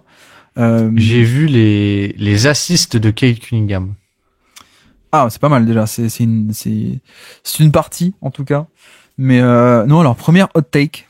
Est-ce que t'es prêt? Je ne sais pas. J'en sais rien, j'y vais, tant pis. Je viens de boire de l'eau, je suis prêt là. Je me suis mouillé la nuque. Chauncey Billups. C'est pas si mal que ça, hein. En vrai. C'est pas si mal que ça, je trouve, tactiquement. Ok. Voilà, je sais pas s'il y a des gens qui vont couper le live. C'est très hot pour le coup, c'est très unpopular, ouais. C'est assez unpopular, mais après il y a aussi un aspect où je pense que les fans jugent beaucoup parfois des décisions de coach en termes de rotation, quoi. Il fait pas jouer lui, il fait trop jouer lui, et je peux comprendre. Et en plus moi c'est un mec que j'aime pas trop, j'avais un a priori négatif parce que Chauncey Billups, c'est vrai que tu sais c'est le mec qui avait jamais voulu bosser en tant qu'assistant ou en tant qu'assistant GM, mais qui à l'époque réclamait donc d'être le GM de Cleveland, qui réclamait d'être coach à 2-3 endroits. Enfin moi ce procédé ça me plaît pas trop, quoi. Et je crois qu'il avait fait 1 an d'assistant chez Tyronn Lue. Ouais, au Clippers, ça veut dire, ouais. Exactement, il a fait 1 an et c'est comme ça qu'enfin il a pu avoir un job. Mais ouais, non, mais après moi là où j'ai beaucoup aimé, c'est qu'en fait après avoir sur plein d'autres matchs, mais en fait l'attaque est bien organisée et bien structurée, quoi, pour le coup. Alors mince, est-ce que j'ai mon truc là? Est-ce que je peux arriver à donner ça te vaut ou pas? Alors j'ai perdu mon truc Twitch. Enfin, grosso modo, en fait, t'as toujours une attaque qui respire, quoi. Alors je peux donner deux trois exemples, hein, tu vois, mais tu vois un peu le spacing. On a toujours à peu près sur ce match-là, en tout cas, on a toujours des DeAndre Ayton qui étaient très hauts, en fait. Alors soit sur des jeux de main à main. Ou soit sur des high pick and roll ou des trucs comme ça, et tu vois, tu regardes l'espace, il y a beaucoup d'espace autour, quoi. Et franchement, l'attaque était plutôt pas mal, même très très bonne de ce point de vue-là, quoi. J'ai trouvé sur ce match, et ça a pas été l'histoire d'une ou deux possessions là, tu vois. Je continue un peu à enchaîner. Bah c'est pareil, regarde l'espace. On a 3 shooters et puis DeAndre Ayton plus un porteur de balle. Et puis on va créer à partir de ça, quoi. Donc là, pour le coup, c'était un peu la bonne surprise ou une des bonnes surprises, parce que je vais pas mentir, j'ai pas regardé beaucoup tant que ça les Blazers depuis le début de saison. Je sais qu'il y a des 2-3 fois en tout début de saison où défensivement ça avait l'air plutôt pas mal. Tu vois, autre exemple ici, on le voit. Hein. Alors soit on a DeAndre Ayton qui est en delay en 5 out, donc c'est-à-dire pile au centre avec 2 mecs sur l'aile, des deux côtés et 2 dans les corners. Soit sinon là il est pas du tout au centre, il est là, mais tu vois c'est une formation en spread pick and roll. Donc t'as Ayton tout en haut avec un porteur de balle et un bon spacing. Et qu'est-ce que fait Denis Avdia, qui d'ailleurs excellent sur ce match-là, bah il va au panier juste, il refuse l'écran, hop, il part premier pas, on démarre, on va au panier quoi. Et tu vois, c'est plein de séquences de jeu comme ça, je peux un peu laisser dérouler, j'espère que on va pas se faire strike. Où le spacing est bon, ouais. Bah, le spacing est bon et surtout on n'a pas trop un Ayton qui est utilisé poste bas, on n'a même pas trop de poste bas du tout et en fait on a un jeu qui respire avec des porteurs de balles de très bon niveau, je trouve, en tout cas de très bon niveau. Non pardon, je me corrige, qui sont mis dans des bonnes conditions, mais justement le problème c'est peut-être pas que l'aspect de coaching, c'est aussi le fait que t'as pas des mecs top. Alors moi Anfernee Simons, j'adore, franchement j'adore, j'aime beaucoup, vraiment, je trouve que c'est un mec qui peut vraiment s'il se fait échanger, il peut changer pas mal de choses dans une équipe. Vraiment, j'aime beaucoup. Il a fait un top match. Mais ouais, franchement, tu vois, en termes d'organisation, encore une fois, hein, pick and roll tout en haut, DeAndre Ayton. Et donc ouais, Ayton n'est pas au poste bas, Ayton n'est pas à l'intérieur. Et en fait, t'as une majorité d'actions qui sont comme ça. C'est-à-dire, un spread pick and roll, spacing maximum. Et juste, on déroule des actions très simples, hein. Je te vois, je te dis pas, c'est le Mark Daniel de l'époque au KC où il était pas bon, mais tu dis, ah ouais, en fait, ils sont pas bons. Pas Will Hardy, quoi. Tactiquement, c'est une révolution, ouais. Will Hardy, tu dis, ah ouais, ils sont pas bons, les paniers rentrent pas, mais ah ouais, tactiquement, c'est une créativité assez dingue et tout. Non, là franchement, c'est juste plan de jeu très simple, mais de l'espace qui est bien fait. Et je te dis, tu vois, je déroule un peu les images, hein. Alors pardon pour ceux qui sont en podcast, mais encore une fois, il y a rien de plus, hein, je l'ai décrit, mais à chaque fois, c'est high pick and roll. DeAndre Ayton qui est tout en haut pour un jeu de main à main ou pour un écran. Un porteur de balle qui attaque, alors parfois c'est Anfernee Simons, parfois c'est Shedon Sharpe, parfois c'est Deni Avdija, parfois c'est Scoot Anderson, on va en reparler. Mais voilà, en termes, tu vois, d'organisation de l'espace, bah c'est pas mal quoi. C'est juste qu'il y a pas les joueurs. Mais mais à part ça, c'est déjà un peu mieux que l'an passé et il y a 2 ans aussi quoi. En termes de joueurs, je veux dire, en termes clairement. De compétitivité de joueurs. Parce que moi je me souviens que le gros problème que j'avais avec une petite short action. Mais le problème que j'avais avec Portland aussi, c'est que ça a toujours été très simple, mais c'était très simple et en plus les joueurs n'apportaient pas de spacing. Donc c'était un peu la double lame de la mauvaise attaque, parce que ce qui se passe là, si t'as pas forcément, tu peux avoir une bonne organisation, mais un peu comme les Clippers, si tes joueurs sont pas respectés, ça peut aussi ne pas marcher. Là je vois que sur les séquences, il y a à chaque fois souvent Anfernee Simons, Shedon Sharpe, Deni Avdija, c'est quand même des bons shooters, donc ouais, c'est pas mal quoi, c'est pas mal en termes de shooters, même si c'est pas incroyable. Il y a aussi Toumani Camara, Scoot Anderson, etc. Mais c'est intéressant. Mais je trouve le poste du pivot entre guillemets, je l'avais déjà un peu vu aussi sur le début de saison avec Klingan l'une ou l'autre fois, où ils avaient essayé de l'utiliser sur des actions en delay ou plus sur des end-off ou des choses comme ça quoi. Et du coup ça mais c'est vrai que je l'avais jamais vu avec Ayton, donc ça me surprend un peu quoi. Bah ouais, puis tu vois, même Ayton en fin de match, il fait de très très bonnes lectures en short roll ou des trucs comme ça. Et non, mais franchement, ouais, j'ai pas été le premier, j'ai pas été le dernier, pardon, pour taper un peu sur Chauncey Billups. Mais et alors c'est peut-être qu'un match, hein, encore une fois, j'ai pas vu tous les matchs en détail des Blazers de cette semaine, hein, donc peut-être que je suis tombé sur le bon match, mais en tout cas en termes de comment est-ce qu'on organise le terrain, comment est-ce qu'on crée un spacing et à partir de là on laisse jouer, bah franchement c'est pas niveau Will Hardy ou Mark Daniel, ok, c'est pas genre la révolution qui, vous allez voir, le jour où il y aura des bons joueurs, ça va faire école. Mark Daniel avec ses drives, Will Hardy avec ses systèmes, les écrans, etc. Ou voilà, mais c'est simple, mais c'est bien quoi. Et franchement, si on a eu un aussi bon match, si on a eu des joueurs qui ont aussi bien performé, je pense que c'est aussi un peu pour ça, quoi, pour le coup. Alors qu'on nous dit dans le chat, on nous demande, question sérieuse, à quoi ça sert de faire jouer des équipes comme Portland ou Utah, de bien les faire jouer? C'est pour montrer qu'on est bon pour un poste ailleurs? Bah non, pas forcément. Ça peut être juste. Alors il y a un aspect. Par exemple, comme au KC, c'était, on fait une identité d'équipe tactique dès le début. Et puis même si on n'a pas les joueurs, c'est pas grave. Hein. Ok, quand t'es en 2021, c'est Zvi Mihajlouk qui fait les drives et ça marche pas. Ok. Et Pokuševski. Pokuševski. Non, mais il y a un premier aspect pour moi qui est d'établir une identité d'équipe et dans lequel tes jeunes joueurs grandissent et en fait voilà, c'est juste tu fais les fondations, même si les paniers rentrent pas, mais tu fais les fondations et tu deviens très bon ensuite avec des joueurs qui deviennent normalement meilleurs quand ils vieillissent. Donc voilà, t'as ce premier aspect. Après, pour le côté Blazers, à mon avis, c'est pas tant ça, c'est aussi un aspect c'est même pas pour gagner des matchs, parce qu'effectivement les Blazers s'en fichent de gagner des matchs, mais pour moi c'est un aspect de mettre en bonne position tes joueurs en fait. C'est-à-dire que oui, tu cherches pas à gagner forcément, mais en fait, t'as quand même aussi envie que les joueurs se développent bien. Or, quand t'as plein de bons joueurs du type des porteurs de balles, comme les Blazers ont par exemple, t'as envie qu'ils progressent. Donc pour progresser, t'as envie qu'ils jouent le mieux possible. Pour qu'ils jouent le mieux possible, il faut que, très simplement, il y ait des bonnes conditions. Donc je pense que, je sais pas si tu vois ce que je veux dire, Baptiste, mais pour moi c'est pas exactement le cas de OKC qui, genre, on a notre philosophie, on va l'instaurer dès le tout début, et puis voilà. Je pense que là, il y a très simplement un aspect, non, on fait du spacing, on met en bonnes conditions pour que les mecs progressent. Et d'ailleurs, parenthèse, c'était aussi ce qui avait un peu mal marché, et même pas marché du tout avec le process à l'époque, et Sam Hinkie avait un peu avoué que c'était son erreur pour le coup dans ce truc-là, c'était on n'a pas apporté de vétérans parce qu'on voulait pas payer des mecs pour rien, sauf qu'au final dans le process, comme il n'y avait pas de vétérans ou de joueurs compétents, au final ça n'a pas aidé, ça a peut-être freiné à ce que certains se développent parce que les conditions étaient pas bonnes. Donc je pense que pour moi il y a aussi cet aspect-là de juste en fait on a des porteurs de balles, on a des jeunes joueurs, on a des Denny Avdia qui a été fantastique, on a Scoot Anderson qu'on a drafté très tôt, etc. Juste on les fait bien jouer dans des bonnes conditions, de bon spacing quoi. Et ok, on cherche pas à gagner, on cherche juste à ce que ça soit bien quoi au final. Ouais. Et du coup, t'as pensé quoi un peu des... Il y a un joueur, moi, je sais jamais quoi en penser. Ça fait 3 ans qu'il est en ligue, mais Shedon Sharpe. T'en as pensé quoi? J'ai pas mal aimé. Alors, moi, je suis plus bas que la moyenne, hein. Clairement, moi, je suis pas en mode futur All-Star et tout, mais parce que en fait, on le connaît pas trop, quoi. J'ai pas l'impression qu'on est tant que ça à se mettre sous la dent, mais j'ai été étonné par son passing, pour le coup. Là, on voit la une. Alors, tu vois, c'est...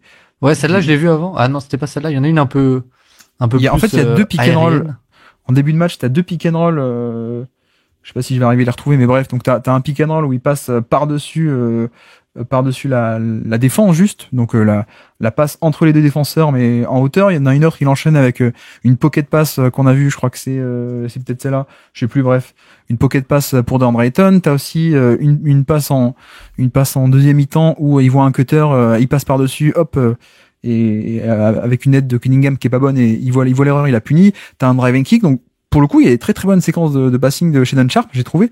Et là encore, on retombe un peu sur cet aspect de spacing. Mais alors, du coup, la rotation intérieure, c'était Ayton, qui a pas été parfait, hein, pour le coup, tu vois, t'as des fois juste il attaque pas le contact quoi, juste il s'arrête un peu pour le mi-distance plutôt que d'attaquer le contact. C'est Ayton, on le connaît, mais bon bref, fermons la parenthèse Ayton, on en reparlera un jour je pense.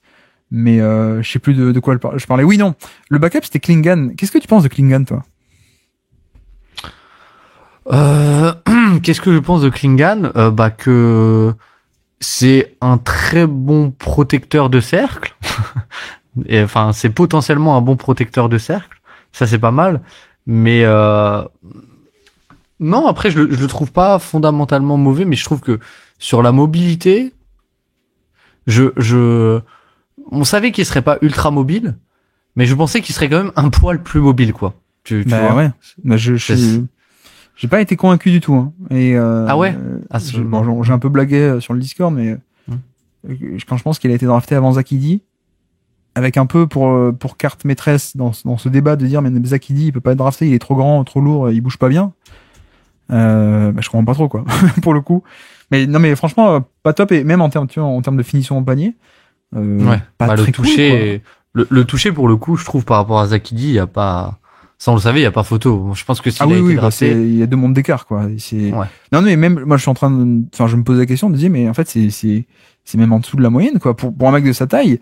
Ça finit pas bien autour du panier quoi, tu vois, il y a 2-3 occasions parfois où il est déjà il a pas trop le pop pour montrer au dunk, au niveau des hook shots du coup quand il peut pas dunker, c'est pas top non plus. Enfin j'ai pas été hyper convaincu, et d'ailleurs dès qu'il est rentré sur le terrain, l'utilisation était pas exactement la même qu'avec Ayton qui était vraiment lui en mode pick and roll à fond, mais notamment en deuxième mi-temps. Alors, je sais plus si je vais arriver à le retrouver avec image, mais là on en voit par exemple un bon écran et ça donne un pull-up pour Anfernee Simons. Mais tu vois, c'était un truc assez rare, et pour le coup, les Blazers sont souvent allés quand Klingan était sur le terrain sur des pick and roll entre petits plutôt. Donc avec Anfernee Simons qui allait plutôt avoir un écran de Shedon Sharpe ou de je sais pas qui pour aller cibler un tel ou un tel pour avoir un switch. Tu vois, là on en voit un par exemple, Klingan juste reste en bas, alors que Ayton dès qu'il était sur le terrain, en gros c'est tu viens poser un écran et tu restes tout le temps en haut pour libérer l'espace. Et Klingan non, toi tu restes en bas et on fait ces pick and roll entre petits. où on va chercher un switch, ou alors là, comme il n'y a pas de switch, 2 sur le ballon, Fernie Simmons qui libère, système d'extra passe, et là c'est Chris Murray qui a fait un bon match d'ailleurs, Chris Murray qui va jusqu'au panier, quoi. Donc voilà, c'était une des premières fois où je le voyais un peu en détail. Je suis pas hyper convaincu. Klingan, je sais pas si, excuse-moi, j'arrive pas, je regarde pas le chat en même temps, mais s'il y en a qui ont un avis sur Klingan, hein, que vous nous le dites aussi. Jedi Padawan qui nous dit il y avait des flashs de passing en fin de première année. Je pense Klingan, que ça c'était sur Sharp, ça. Ah les pardon. Flashs Okay. de passing. Alors il nous dit Klingan, il y avait du jeu en DHO et un peu de passing à Yukon. Ok. Ouais. Après il était à Yukon. Oui, bah c'est ça change un peu. Ok. C'est pour ça que ouais, je pense que c'est un peu le profil de passeur où on sait pas trop, parce que il y avait des bons instincts, mais en même temps Yukon c'est tellement une attaque très particulière que c'est dur à évaluer aussi, je pense, pour les scouts. Mais c'est ce que nous dit Garincha, il nous dit je pense qu'il a bénéficié de l'effet Yukon. Alors pour ceux qui le savent pas, Yukon c'est la Rolls-Royce, c'est les Spurs si vous voulez de NCA, voilà, pour caricaturer. Donc très très bon système et tout, mais ouais, c'est vrai que c'est un peu compliqué d'évaluer des joueurs là-dedans, quoi, parfois. Mais ouais, et après Scoot Anderson aussi, tant qu'on a parlé de jeunes de draft, moi ça y est toujours pas, hein. Ouais.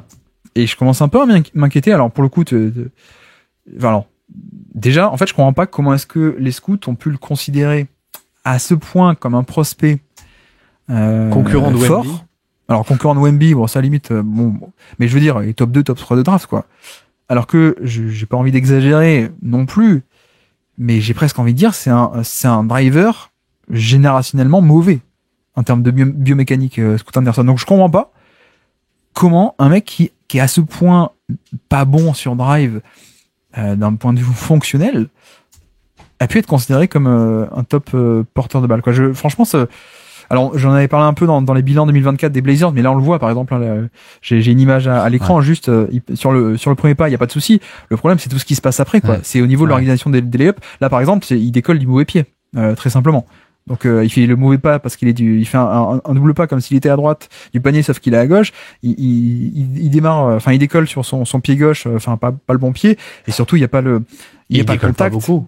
Il décolle pas beaucoup, exactement. Il y a pas de verticalité en fin de drive sur un appui, ça pour le coup c'est un truc que je pense on avait vite vu avec lui. Et moi, ce qui me faisait peur, alors je m'attendais pas à ce que ce soit aussi fou, mais l'aspect je trouve que la verticalité en fin de drive, il l'a pas du tout, quoi. C'est étonnant parce qu'il a l'air d'être explosif, et il l'est au démarrage. Ouais. Ça décolle pas en fin de drive, en fin de mouvement, quoi. C'est bien d'aller en transition quand t'as tout l'espace en 1 contre 0 de faire un dunk, quoi. Mais t'as des joueurs comme ça. Mais Jaden Ivey est un peu comme ça, hein. Ivey a un peu le premier pas explosif sur le plan horizontal. Mais en fin de drive, ça décolle pas forcément très bien d'un appui. Après, je trouve que Scoot Anderson est encore pire, quoi. Tu parles de la verticalité, mais il y a un autre aspect qui pour moi est le contact aussi. Il arrive pas trop à évoluer à travers le contact, que ce soit quand il y a du contact, il attaque pas. Il attaque pas, ou alors quand il y a du contact, il résiste pas bien. Et au niveau de l'organisation des pieds, au niveau des layups, c'est pas bon. Et bon, c'est un peu mieux que l'an passé en termes de pourcentage, mais on est quand même très très en bas de l'échelle. Et même au-delà des drives pour scorer, il y a aussi des fois où il s'en mêle les pinceaux, où il fait des mauvaises lectures. Après, voilà, moi je l'ai pas scouté et tout, mais en fait, je suis étonné de voir à quel point il est pas bon driver. Et c'est quand même un peu problématique pour un porteur de balle, quoi. Ouais. Bah après, il y a toujours des flashs quand même parfois de body control, ou notamment ces Eurostep où il arrive quand même à faire des très grands pas. Mais je trouve qu'il y a un truc aussi qui est intéressant sur le côté footwork. C'est, je trouve quand il y a une aide dans la raquette, c'est-à-dire une aide qui va essayer de lui provoquer le passage en force, il est incapable de la contourner. Je trouve que c'est assez fou à quel point il est incapable de la contourner, et soit du coup il panique un peu, il déclenche un flotteur, soit il va essayer de la contourner et il va se perdre un peu, ou des choses comme ça, quoi. Et il y a toujours ce truc je trouve ça assez symptomatique en fait, sur la fin du drive, sur le début il y a pas trop de problème, mais sur la fin du drive il y a un manque de plein de choses, quoi, de pas mal de choses, quoi. Garincha nous dit dans le chat, le projet D-League Ignite a vraiment l'air d'avoir été un désastre pour la formation des jeunes joueurs. Faut défaire la liste. Et Jedi Padawan nous dit, les mecs sortis d'Overtime, il y a 0 fondamentaux, exception Dyson Daniels. Alors Overtime Elite, si vous savez pas, c'est attends, Overtime ou non. Ignite, c'est pas pareil du coup. Non, c'est Ignite. Overtime, c'est les frères Thompson. C'est ça, Overtime, c'est une ligue NBA 2K. Ouais, oui. Ignite, c'était l'équipe de D-League. Effectivement, il était dans l'équipe de D-League, de jeunes. Je crois qu'il était Jared Jack, le vétéran, qui était à l'époque. Enfin bref. Mais ouais, mais il y était. Je crois qu'il a commencé en G-League je sais pas s'il avait 16 ans ou 17 ans, mais ouais, très très jeune. Et du coup, il a été professionnel à 17 ans ou un truc comme ça, quoi. Mais ouais, en vrai, je commence à m'inquiéter. Enfin, tout est relatif, hein, de quoi on parle. Mais en tout cas, sur l'aspect, ça va devenir un All-Star, All-NBA à peu près logiquement. Ça, je pense que j'ai déjà un peu bifurqué là-dedans, quoi. Et comme dit, hein, c'est un peu des caractéristiques biomécaniques, quoi. On parle pas de, il y a un manque de réussite, mais il fait le bon double pas, il sait bien naviguer et tout. Je pense qu'il y a des problèmes un peu énormes, quoi. Et après, ce qui est dommage, c'est qu'effectivement, il y a des fois, mais tu vois, sur ce match, il y a une ou deux fois où il fait le bon premier pas, il fait la bonne navigation, et effectivement, il y a une bonne passe en driving kick. Et je pense qu'en termes de passing, c'est un mec qui effectivement est un peu un QB1, quoi, quarterback numéro 1 dans la rotation. Enfin, un mec qui peut faire de très bonne lecture et tout. Mais c'est vrai que ouais, c'est pas encourageant. Et tu vois, enfin, aucune hésitation sur ce match-là, et actuellement aux Blazers. Fernie Simmons c'est 8 galaxies au-dessus, quoi. Et on l'a vu. Et il y a Fernie Simmons qui en termes d'efficacité générale fait pas non plus ça a pas l'air impressionnant. Je crois qu'il a un peu en dessous de la moyenne en termes d'efficacité cette année. Après, c'est juste que c'est un des meilleurs shooters de NBA qui est, pour l'instant, il est pas trop efficace à 3 points. Mais tu regardes par contre l'efficacité à 2 points, elle a augmenté par rapport à avant, ou enfin dans le jeu il est meilleur, quoi. Et ça se voit. Franchement, il y a pas mal de séquences sur ce match-là. Alors en fin de match, il manque un ou deux pull-up qui aurait pu faire gagner, mais c'est un peu le mec principal qui fait tourner l'attaque en fin de match, quoi. Shaedon Sharpe fait 2-3 bonnes actions en termes de scoring et puis sur le passing, mais le porteur de balle principal de cette équipe, on le voit là à l'image, c'est Simmons, quoi, qui fait des pick and roll entre petits, qui fait high pick and roll avec DeAndre Ayton. Hop, il accélère face au edge, et puis la passe pour Ayton sous le panier, et ça fait ça fait pas panier parce qu'Ayton ne va pas au contact, évidemment, mais non, on l'a vu tout à l'heure aussi, des pull-ups à 3 points, quand il y a un bon écran de Klingan. Enfin, franchement, à Fernie Simmons, moi, je sais pas comment toi tu le juges. Je sais qu'on en a parlé avec Josh du Corner Pod sur le top 100 cet été sur le Basket Lab. Il a été assez bas comparé à moi. Moi, je dis pas qu'il est génialissime, mais moi j'aime beaucoup Simmons, et j'étais même assez étonné que Portland veuille éventuellement s'en séparer, quoi. Ouais, bah en plus il a un contrat assez friendly, je crois. Ouais. Mais non, mais moi, ouais, je trouve qu'il y a un côté, pour moi, il y a un côté quand même handle et toucher de balle, et quand même grande taille, qui est assez rare, quoi, finalement, avec Anthony Simmons, quoi. Bah, c'est surtout que ça a toujours été un shooter assez incroyable, sauf que là, il développe le drive, en fait. Et pour moi, ça change tout, parce que c'était, tu vois, tu me poses la question en 2022, et je le disais déjà, moi, il me plaît pas trop, un genre de pull-up, bon, bah, merci, enfin, c'est cool, mais ça m'intéresse pas trop, quoi. Mais là, on le voit faire des drives, on le voit, premier pas, aller au panier, on a vu faire une belle passe sous le panier tout à l'heure. Enfin, pour moi, ça change tout, en fait. Il est capable de driver au moins un peu, quoi. Et d'ailleurs, là, on le voit encore une fois, hein. Ouais, bah là, ça, c'est une super possession, ça. Enfin, celui-là, il est génial. Il est magnifique, ouais. On a un drive pick and roll tout le temps, encore une fois, avec Ayton. D'ailleurs, admire, encore une fois, hein. C'est très simple, hein. Il n'y a pas de créativité tactique énorme de la part de Billups, mais juste, le terrain bien organisé. Et voilà. Et pour moi, cette action, elle change tout. Parce que Simmons de 2022, quand il commence un peu à exploser à côté de Lillard, bah, c'est un mec qui met des pull-ups, c'est un mec qui met 40% et quelques ou plus de ses 3 points. Ok, c'est sympathique, mais il n'y avait pas ça, quoi. Et je trouve qu'on a un peu plus de passing, on a un peu plus de drive. Il est pas si vieux que ça. Donc ouais, franchement, moi j'aime beaucoup. J'aimerais bien le voir ailleurs dans une bonne équipe, quoi. Ouais. Denny Avdia aussi, très cool. Franchement, Denny Avdia, là encore, hein. Alors lui pour le coup, il n'y a pas une surchauffe à 3 points cette année ou quoi que ce soit, et je m'attends pas à ce que ce soit un bon shooter, mais le drive assez sous-estimé à quel point il est rapide et vif sur drive. Là on voit une séquence pour le coup où voilà, Ayton est tout en haut encore une fois, le terrain est totalement libéré, il refuse l'écran, il va au panier, ligne droite, tout droit. Il y a des séquences de connecting qui sont très bien. Non, franchement, bon match de Avdia aussi.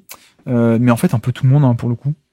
Toumani Camara, on va en parler. Toumani Camara, le match-up défensif avec Cade. Mais ouais, non, sur les Blazers, je sais pas si... Alors, pardon, il faut que je retrouve le chat que je vois. Mais non, mais Blazers, je sais pas s'il y a des fans des Blazers dans le chat, mais ouais, moi, j'étais assez agréablement surpris, du coup. Parce que j'avais des attentes assez basses. Ah ouais, alors je crois qu'on avait une question aussi. Portland compte sur quel joueur de leur effectif niveau moyen et long terme? C'est une bonne question, ça. Qu'est-ce que tu gardes long terme pour sûr? Assez bizarrement, j'ai envie de dire, mais je pense que il y a Avdia dedans, parce que je pense que c'est un des joueurs les plus sûrs, entre guillemets, qu'on connaît le plus, et surtout ils ont tradé pour lui, quoi. Il y a pas trop de risques avec lui, comparé à, tu vois, un Scoot Henderson où c'est encore du développement ou des choses comme ça, quoi, ou un Klingan. Après, je pense que en soi, dans la théorie pure, tous les joueurs qu'ils ont draftés, ils y croient à long terme. Mais ouais, j'ai limite l'impression que c'est Avdia et Sharp et Shadon Sharp. Enfin, j'ai l'impression qu'ils lui font beaucoup confiance, ouais. Après, je pense que je dirais Sharp en numéro 1. Parce qu'ils ont l'air de vouloir échanger Simmons.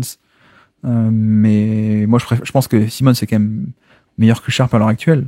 Mais c'est normal, il est plus vieux aussi, je veux dire. Mais je pense que Sharp et Scoot, mais tu vois, Scoot, comme dit, un Scoot, je dis pas qu'il va être un bust, qu'il va jamais rien faire. Mais le côté gros scénario, gros joueur, tu vois, on est encore une fois en termes d'efficacité, on est très loin de la moyenne, quoi. Le scoring fait quand même mal, quoi, pour le coup. Ouais, et il a besoin du scoring pour pour ouvrir des brèches, pour que le passing puisse être là, quoi. Sinon, t'es gentil, Ricky Rubio, quoi. Enfin, voilà, t'es un bon passeur, mais...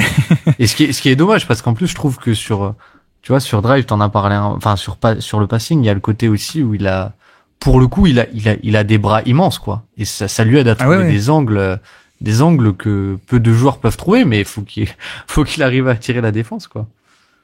Chris Murray fait un bon match pour le coup aussi. Toumani Camara qui a ses limites aussi, hein, pour le coup, mais qui défensivement est très utile. Mais ouais, tu vois, c'est tout le paradoxe, je trouve, du projet Portland. Et je suis content qu'on puisse en parler. On n'aurait peut-être pas pris le temps de le faire dans l'hebdo. Mais paradoxalement, il y a plein de joueurs que j'adore. Mais je trouve qu'il n'y en a aucun en mode, c'est clair, long terme, c'est lui. Et puis gros potentiel, quoi. Je pense que ça aurait dû être Scoot. Malheureusement, ça, je dis pas que c'est mort, hein, mais ça paraît un peu plus compliqué que ça avait l'air à la base. Mais tous les autres joueurs, j'adore. Et tous les autres joueurs, égoïstement, j'ai presque envie qu'ils soient pas à Portland, quoi. Tu vois, tu me dis n'importe quel contender, tu prends Denny Avdia à 16 millions, mais c'est tellement génial, quoi. C'est un connecteur, défenseur, driver qui peut un peu shooter dans n'importe quel effectif compétitif. Mais c'est génial. T'imagines ça aux Warriors. T'imagines pareil, Toumani Camara. Bon. Le manque de shoot dans des équipes compétitives, ça peut être pénible, mais il peut aussi aider. Anthony Simons, je pense, peut avoir un rôle ailleurs. Bon, Jeremy Grant aussi, évidemment. Mais enfin voilà, il y a que des mecs je trouve intéressants, mais t'as aucun mec en mode c'est lui un peu le centre du projet, quoi. Ou c'est ça, il leur manque ce créateur peut-être ce créateur offensif, quoi. Enfin, on nous dit quid de la défense pour Simmons. Je trouve pas ça cata. Je trouve pas ça Jordan Poolesque, par exemple. Voilà. Des grandes années. Mais soyons honnêtes, quoi. Franchement, ça va pas être la folie, mais je trouve que ça peut pas mal le faire, quoi. À Fernie, il y a des rumeurs comme quoi il en a marre de jouer de bas de tableau. Ouais, je peux comprendre, parce qu'il a 25 ans. Alors c'est pas vieux, mais s'il était là depuis, c'est quoi, c'est draft 2019 en plus. Simon, il se fait drafter en sortie de lycée. Ouais, il saute une classe. Il a pas fait la fac, ouais. Exactement, il se reclassifie. Enfin, il est là depuis longtemps. Il a connu 1 ou 2 bonnes années avec Lillard, mais au début, lui, il jouait pas trop, quoi. Mais ouais. Mais ouais, donc Simmons, pour moi, il y a une question aussi de Jedi Padawan.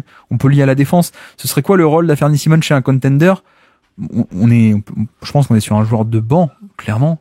Sauf le contexte parfait où il peut être titulaire, mais je pense qu'on est plutôt sur un joueur de banc, mais qui peut être extrêmement utile, quoi. Parce que moi, ce que j'aime bien, c'est là à Portland, on a vu qu'il peut être porteur de balle, il est testé.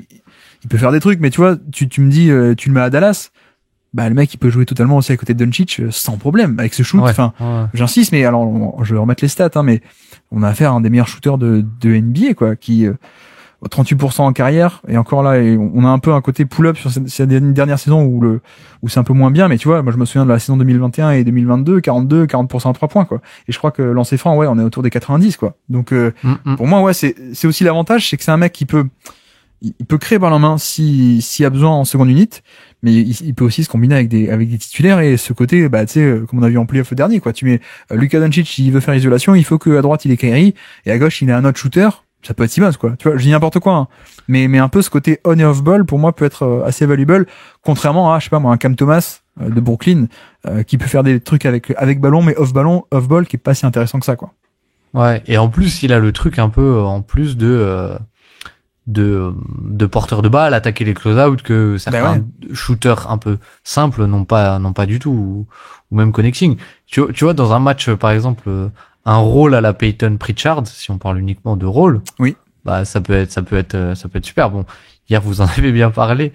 Ça n'a pas été son match, ce week-end, ce dimanche, mais en termes de rôle, je pense que ça peut être super intéressant, et ça peut même, être une carte tactique qui, face à certaines défenses, peut beaucoup aider, quoi. Après, effectivement, il est à 25 millions et 27. Donc c'est pas si petit que ça à insérer chez un contender. Ok, je veux bien le concéder. Mais ouais, non, mais moi je pense que c'est un mec qui peut être compétitif dans des bonnes équipes, à mon avis. Ouais. À la place de Jamal Murray, nous dit Milito. Bah, disons que il y aura un intérêt à faire ça, c'est-à-dire que c'est un joueur moins bon, mais tu gagnes en flexibilité, et peut-être avec l'argent, la différence d'argent, tu peux l'utiliser ailleurs, quoi, pour le coup. Mais ouais. Et t'aimerais le voir où, alors, si tu peux choisir? Aucune idée. Mais je te dis, moi, tous les joueurs de Portland, j'ai envie qu'ils aillent ailleurs. Orlando, quoi.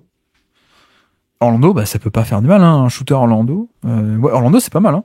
Enfin, je veux dire, si on a Cole Anthony, qui actuellement est un peu le qui a tous les ballons et qui bat les Knicks, bah ouais, franchement, enfin, je sais pas toi ce que t'en penses. Pour moi, Simone, c'est quand même un peu largement au-dessus de Cole Anthony, quoi. Ah oui, largement, ouais. Ah, oui, je suis d'accord.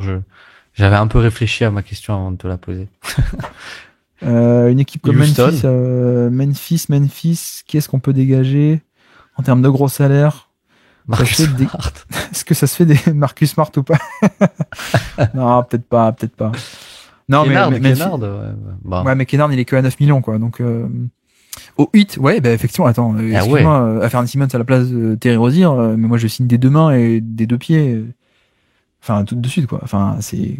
Ah, c'est parfait. Oui, effectivement. Ce serait tellement parfait. Houston, ouais, ce serait Houston, t'en parlais, ouais, ça peut être pas mal. Tu le mets aux Pacers avec leur style de jeu, ça peut être cool. Tu le mets à Détroit, wink wink. Ça peut être génial, d'ailleurs, pour le coup. Non, moi, j'aime bien. On en a pas parlé. On en a parlé avant, pardon. Mais bon. Après, c'est 25 millions l'année, donc c'est pas peu cher, comme dirait Josh Mino. Mais peu cher. Comme dirait Josh Mino. Mais c'est que 2 ans, quoi, donc c'est pas non plus un contrat long. Enfin voilà, moi j'ai bien aimé cette équipe des Blazers pour le coup, et en tant que grand détracteur de Chauncey Billups, il faut quand même être juste. Et puis non, après il y avait l'autre partie qui était hyper intéressante sur ce match-là, bah, c'est la partie attaque de Détroit. On peut finir par ça, je sais pas quelle heure il est, si on a déjà 1h30 ou pas. On peut dépasser un peu, mais non, mais c'était hyper intéressant. En fait, le duel des pick and roll tout le match, ça a commencé. Je vais essayer de le mettre un peu à l'écran. On commence avec des doubles pick and roll en fait. Donc Kate Cunningham qui va attaquer avec non pas un écran mais 2 écrans. Pourquoi? Parce que le premier écran sert à créer un switch pour se débarrasser de Toumani Camara. C'est un peu l'idée, c'est que le deuxième écran c'est le big, donc c'est le vrai pick and roll. Mais avant on met un premier écran, donc là Tim Hardaway Jr. pour essayer de faire un peu switcher et qu'on ait un autre joueur que Toumani Camara qui se retrouve sur Kate Cunningham. Donc là, la première action du match, vous voyez que ça donne en plus, on libère tout un quart de terrain et donc personne peut venir aider sur le pick and pop de Tim Hardaway Jr. Ça marche pas mal. On a enchaîné un peu ce pick and roll à 2 écrans pas mal de fois. Vous voyez, en plus là, il balance la balle, hop, vers Jalen Duren, c'est ça, pardon, je confonds les noms. Et vous voyez que sur le premier écran du double pick and roll, il y a un switch. On se retrouve avec Deni Avdia qui donc n'est pas Toumani Camara. Et puis on enchaîne ici avec un vrai pick and roll. Il va jusqu'au panier. Donc franchement, un gros match. Je sais pas si tu l'as vu, mais gros match de la part de Kate Cunningham qui a été un peu partout. Tu m'as dit t'as vu les assists, c'est ça? J'ai vu, j'ai vu les assists. Il y en a quand même 2-3 pas mal. Il y en a 2-3 pas mal. Après, bon, comment sont comptés les assists, c'est aussi un autre débat, quoi. Là, pareil, hein, il a Toumani Camara sur lui au début, donc on fait venir un premier écran avant un pick and roll. Hop, ici même, comme ça, on obtient Shaden Sharp, et même, finalement, le deuxième écran, tu t'en vas, t'es même pas posé, et juste Kate qui va attaquer Shaden Sharp, et le driving kick pour le 3 points. Le 3 points est manqué, mais voilà, je trouve qu'on a vraiment eu un match. Bon, on va apporter des nuances aussi, quelques-unes, mais c'était un peu en mode héliocentrique, quoi. Le mec, il fait un peu tout sur pick and roll. Et on a vu un peu ce potentiel qu'on connaissait et qu'on espère de la part de Kate Cunningham depuis quelques années maintenant, quoi. Là, on enchaîne avec, pareil, hein. Cette fois, c'est pas un pick and roll à 2 écrans, c'est juste une pistol action, hop, sur le côté. Donc, qu'est-ce que ça fait? Encore une fois, les Blazers qui vont switcher. Et donc, on se retrouve non pas avec Camara, mais avec Chris Murray. Et donc, qu'est-ce qu'il fait? Isolation. Il va l'enfoncer en mode un peu plus lent. Voilà, je vais sous le panier. DeAndre Ayton prend un mauvais angle pour l'aide. Et donc, on peut aller au panier. Enfin bref, voilà un peu le truc qu'on continue à dérouler. La pick and roll très simple avec, on va aller chercher, je crois, voilà, le layup. DeAndre Ayton qui fait pas un très bon drop. Donc, le pick and roll a fait du mal. En plus, là, il était en feu. Un petit pull-up à 3 points. Donc on va essayer un peu de commencer à faire des ajustements côté Blazers. Pendant ce temps, on refait un peu le pick and roll entre petits sur le côté. Et pareil, cette fois, c'est lui qui a la baguette, décalage 2 sur le ballon. Et donc on libère par-dessus, extra passe. Et tu vois, ce qui est sympa, c'est que il y a du spacing, quoi. Et ça change tout. Alors, l'équipe du coup défensivement est pas si viable que ça, ce genre de line-up, parce que t'as à la fois sur le terrain Tim Hardaway Jr. et Malik Beasley. Mais ça, c'est ce genre de séquence qu'on voyait pas trop avant, quoi. Pour le coup, tu vois, là, la balle, elle bouge, quoi. Parce que t'as un premier décalage qui est créé par Cade, et ensuite, extra passe, et ça donne un 3 points à la fin, ouais. Donc, tu vois, c'est quand même pas mal du tout.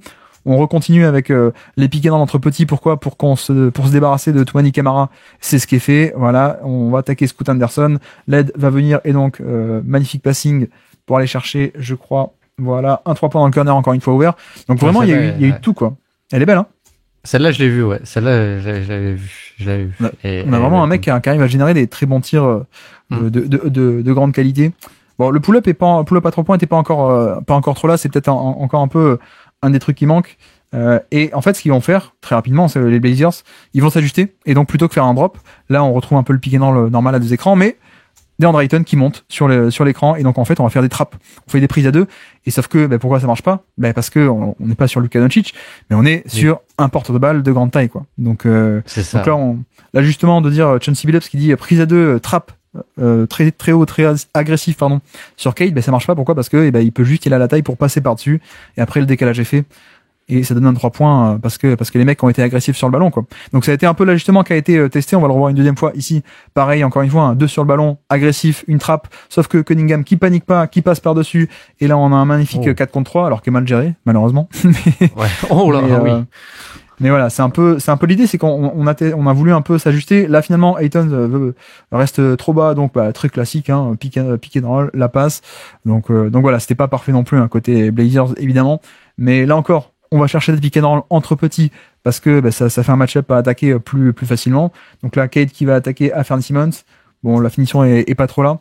Mais voilà, on a vu on a vu quelques ajustements. Et d'ailleurs, première action de la deuxième mi-temps, c'est pareil. On sait que les Blazers vont sans doute vouloir faire un edge ou une trap, donc monter haut pour le gêner. Qu'est-ce qui se passe? On est prêt, première action, ou une des premières actions de la deuxième mi-temps, la pocket pass pour passer au travers, et puis extra pass de Jalen Duren, extra pass.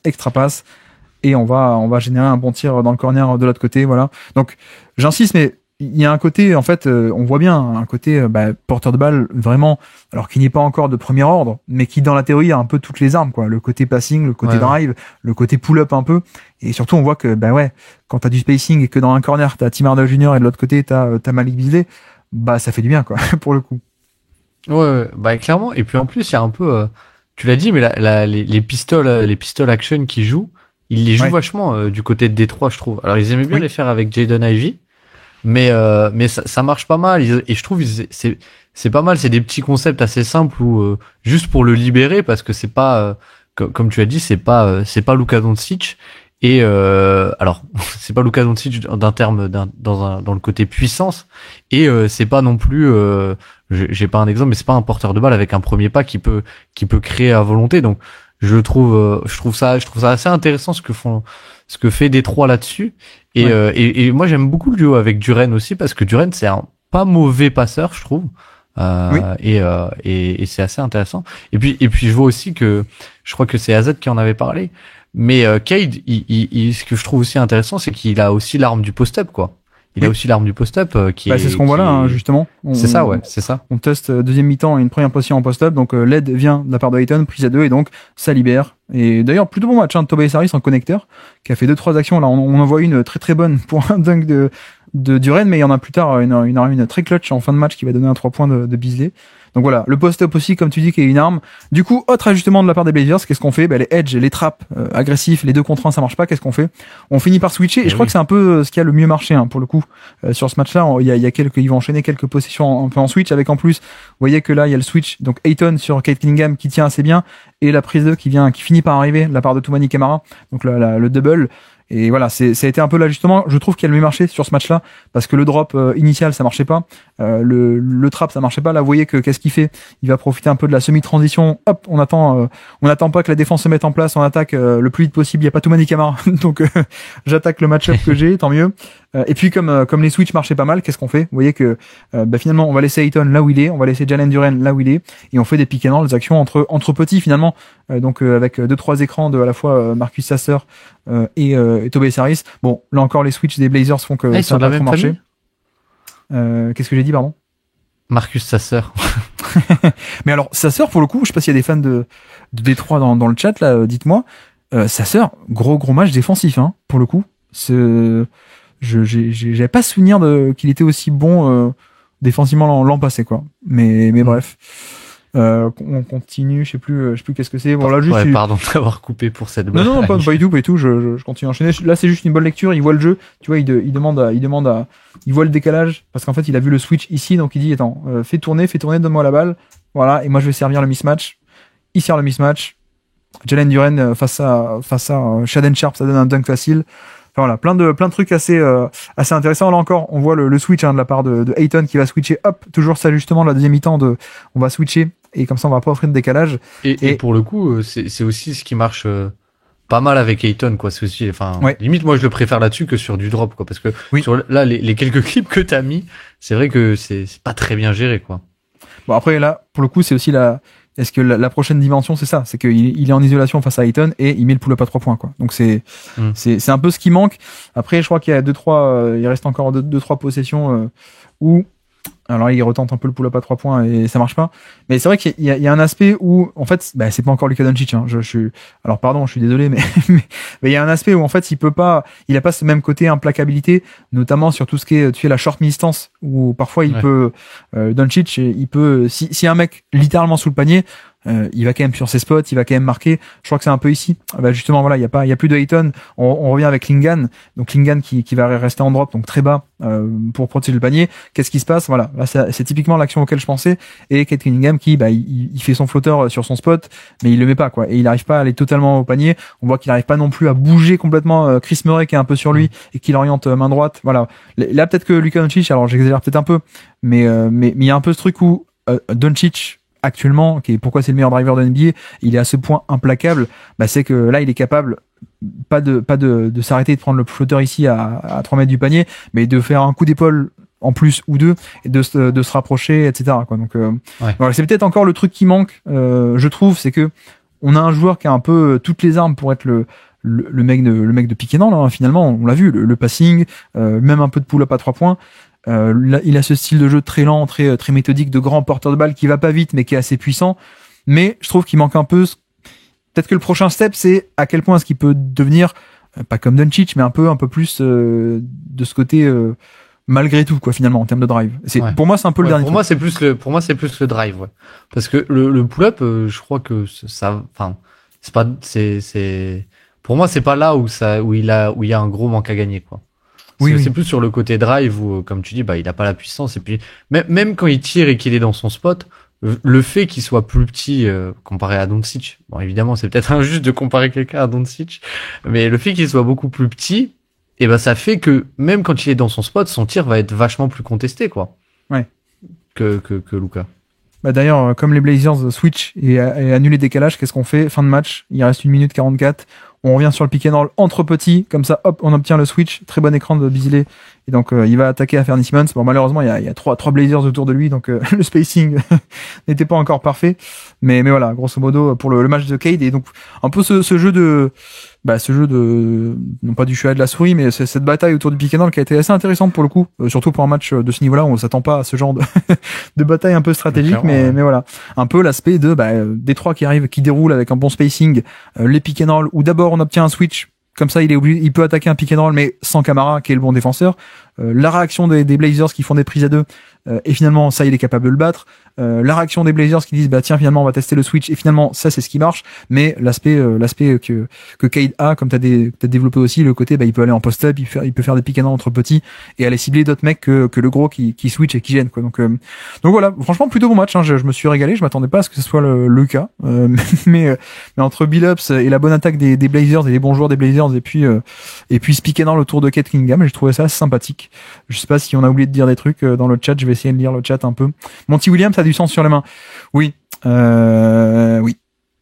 Oui, et en même temps, il avait pas Beasley, il avait pas Tobias Harris, mais c'était quand même pas terrible ce qu'il faisait.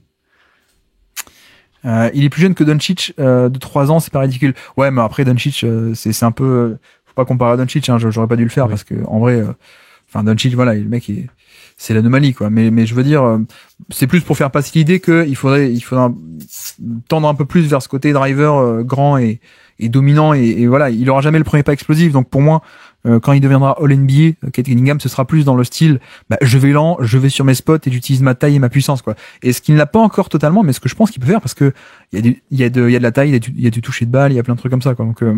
Donc effectivement, Cade qui prend une belle dimension, ça fait plaisir à voir. Ouais, je suis totalement d'accord. Surtout, il y avait une stat, alors je sais plus si, alors j'ai peut-être gardé le screen quelque part. Je vais essayer de voir si je l'ai quelque part, mais je crois qu'en première mi-temps, c'est ça. Je crois que c'est ça, peut-être. Voyons voir, ici même.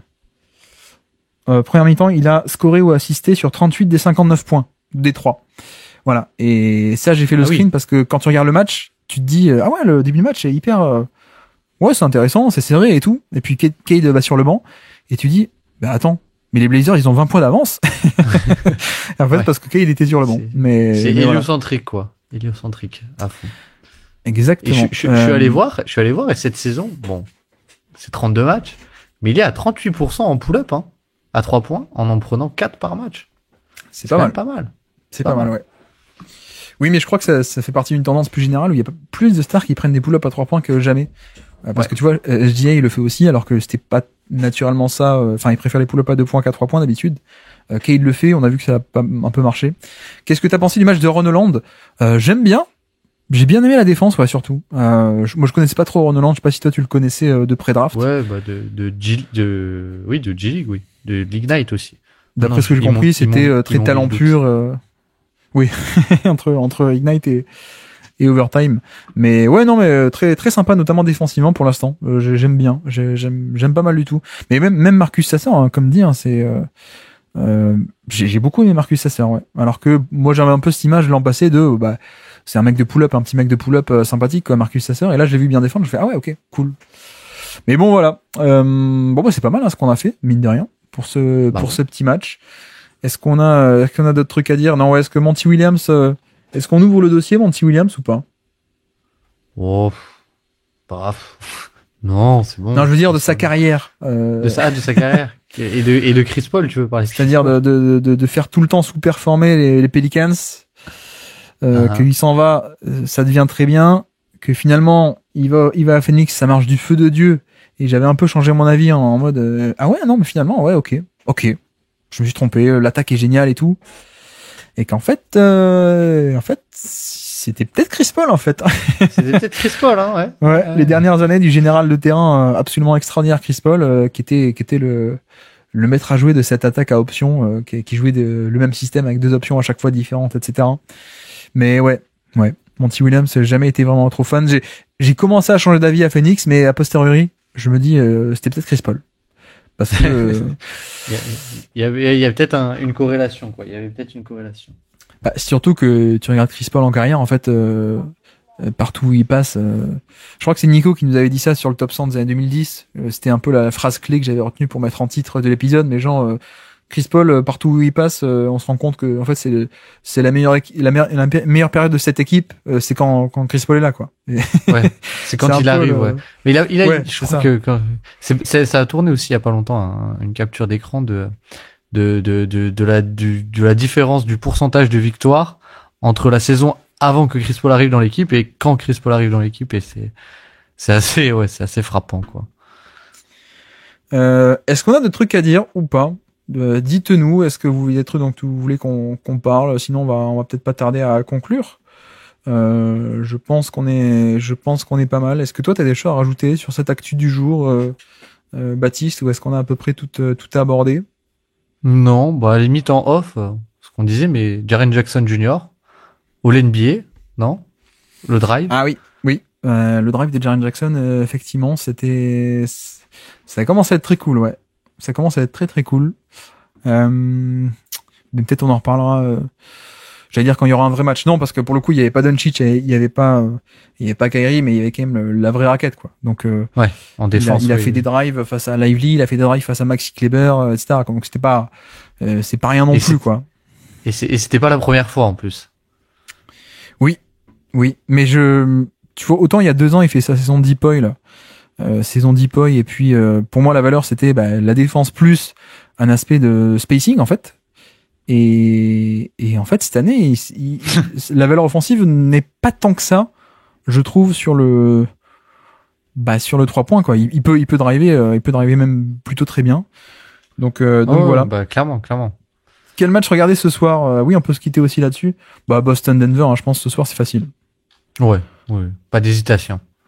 On ne trempe pas. On Que ne regarder en trempe pas sur particulier les si on regarde le Lakers. Heat Warriors? L'état psychologique du Heat, peut-être. Je ne sais pas. La couverture sur Stephen Curry, classique, mais enfin, en ce moment, j'ai l'impression que chaque match des Warriors, c'est de plus en plus agressif sur lui. Et on se rend de plus en plus compte qu'il n'y a pas grand-chose à côté. Mais bon. Ouais. Après, il va y avoir Vucevic, donc tout va changer. Ah, ah. On se finit par le petit jeu. Tu sais qu'il y a un jeu ou pas, toi? Non, je suis pas arrivé jusqu'au jeu, non. Est-ce qu'il y a encore des gens dans le chat? On va jouer. Ça s'appelle il y a pas de nom. Je vais te dire les coéquipiers d'un joueur. Je vais pas prendre le top 30, je vais te prendre le top 50 et tu dois trouver le plus vite possible à qui ça correspond. Donc je prends la liste des coéquipiers en carrière du mec. Ah, en Et carrière. Ouais. Et je pars du 50e, le 50e joueur avec qui il a joué le plus de matchs. Et je remonte de 50 à 1 plutôt que de 1 à 50 parce que sinon c'est trop facile, évidemment. Et on va voir si, je crois qu'il y en a qui étaient pas mal hier. Attends, On est parti. Je me cache le chat. Je me cache le chat. Alors, notre joueur qu'on cherche, le 50e coéquipier le plus fréquent en carrière, c'est Ersan Ilyasova. 52 matchs. Voilà. 52. Bon, je vais enchaîner un peu les noms. Hein, parce Je vais que- dire, ouais, vas-y. Non, mais t'es pas obligé de dire un nom à chaque, au niveau oui, des 50. ce Hein. serait long. Donc, Ersan Ilyasova, Torrey Craig, DJ Augustine, José Calderon, J'avais envie de dire Yanis, mais je sais pas. Henry Ellenson, Markieff Morris, Goran Dragic. Je vais quand même mettre le chat à côté au cas où il y a des gens qui trouvent. Brandon Knight, Steve Ok. Blake, Seth Curry. Ah, il y a joué avec cette Curry. Il a joué 62 matchs avec Seth Curry. Eric Morland. Est-ce que tu sais où était Eric Morland? Ça pourrait peut-être t'aider. Eric Morland, il était pas à Cleveland. Jody Mix, 39e. Est-ce que c'est pas LeBron, parce que là, ça pourrait coller, là. Non, c'est pas LeBron. C'est pas LeBron. Tyrese Maxey, 38e coéquipier Oh. le plus fréquent, 64 matchs. Ok. Combien? Joel Anthony, il a joué 67 fois avec Joel Anthony. Zaza Pachulia, dis-moi. Butler? Non, non. Mais non, il a Tyson pas Prince, Tyson Prince. Charlie Villanueva, Javon Carter, Attends, parce que... Javon Carter. 74 matchs avec Javon Carter. Il a joué 75 matchs avec Darun Hillard. Alors qu'on félicite le chat qui a trouvé.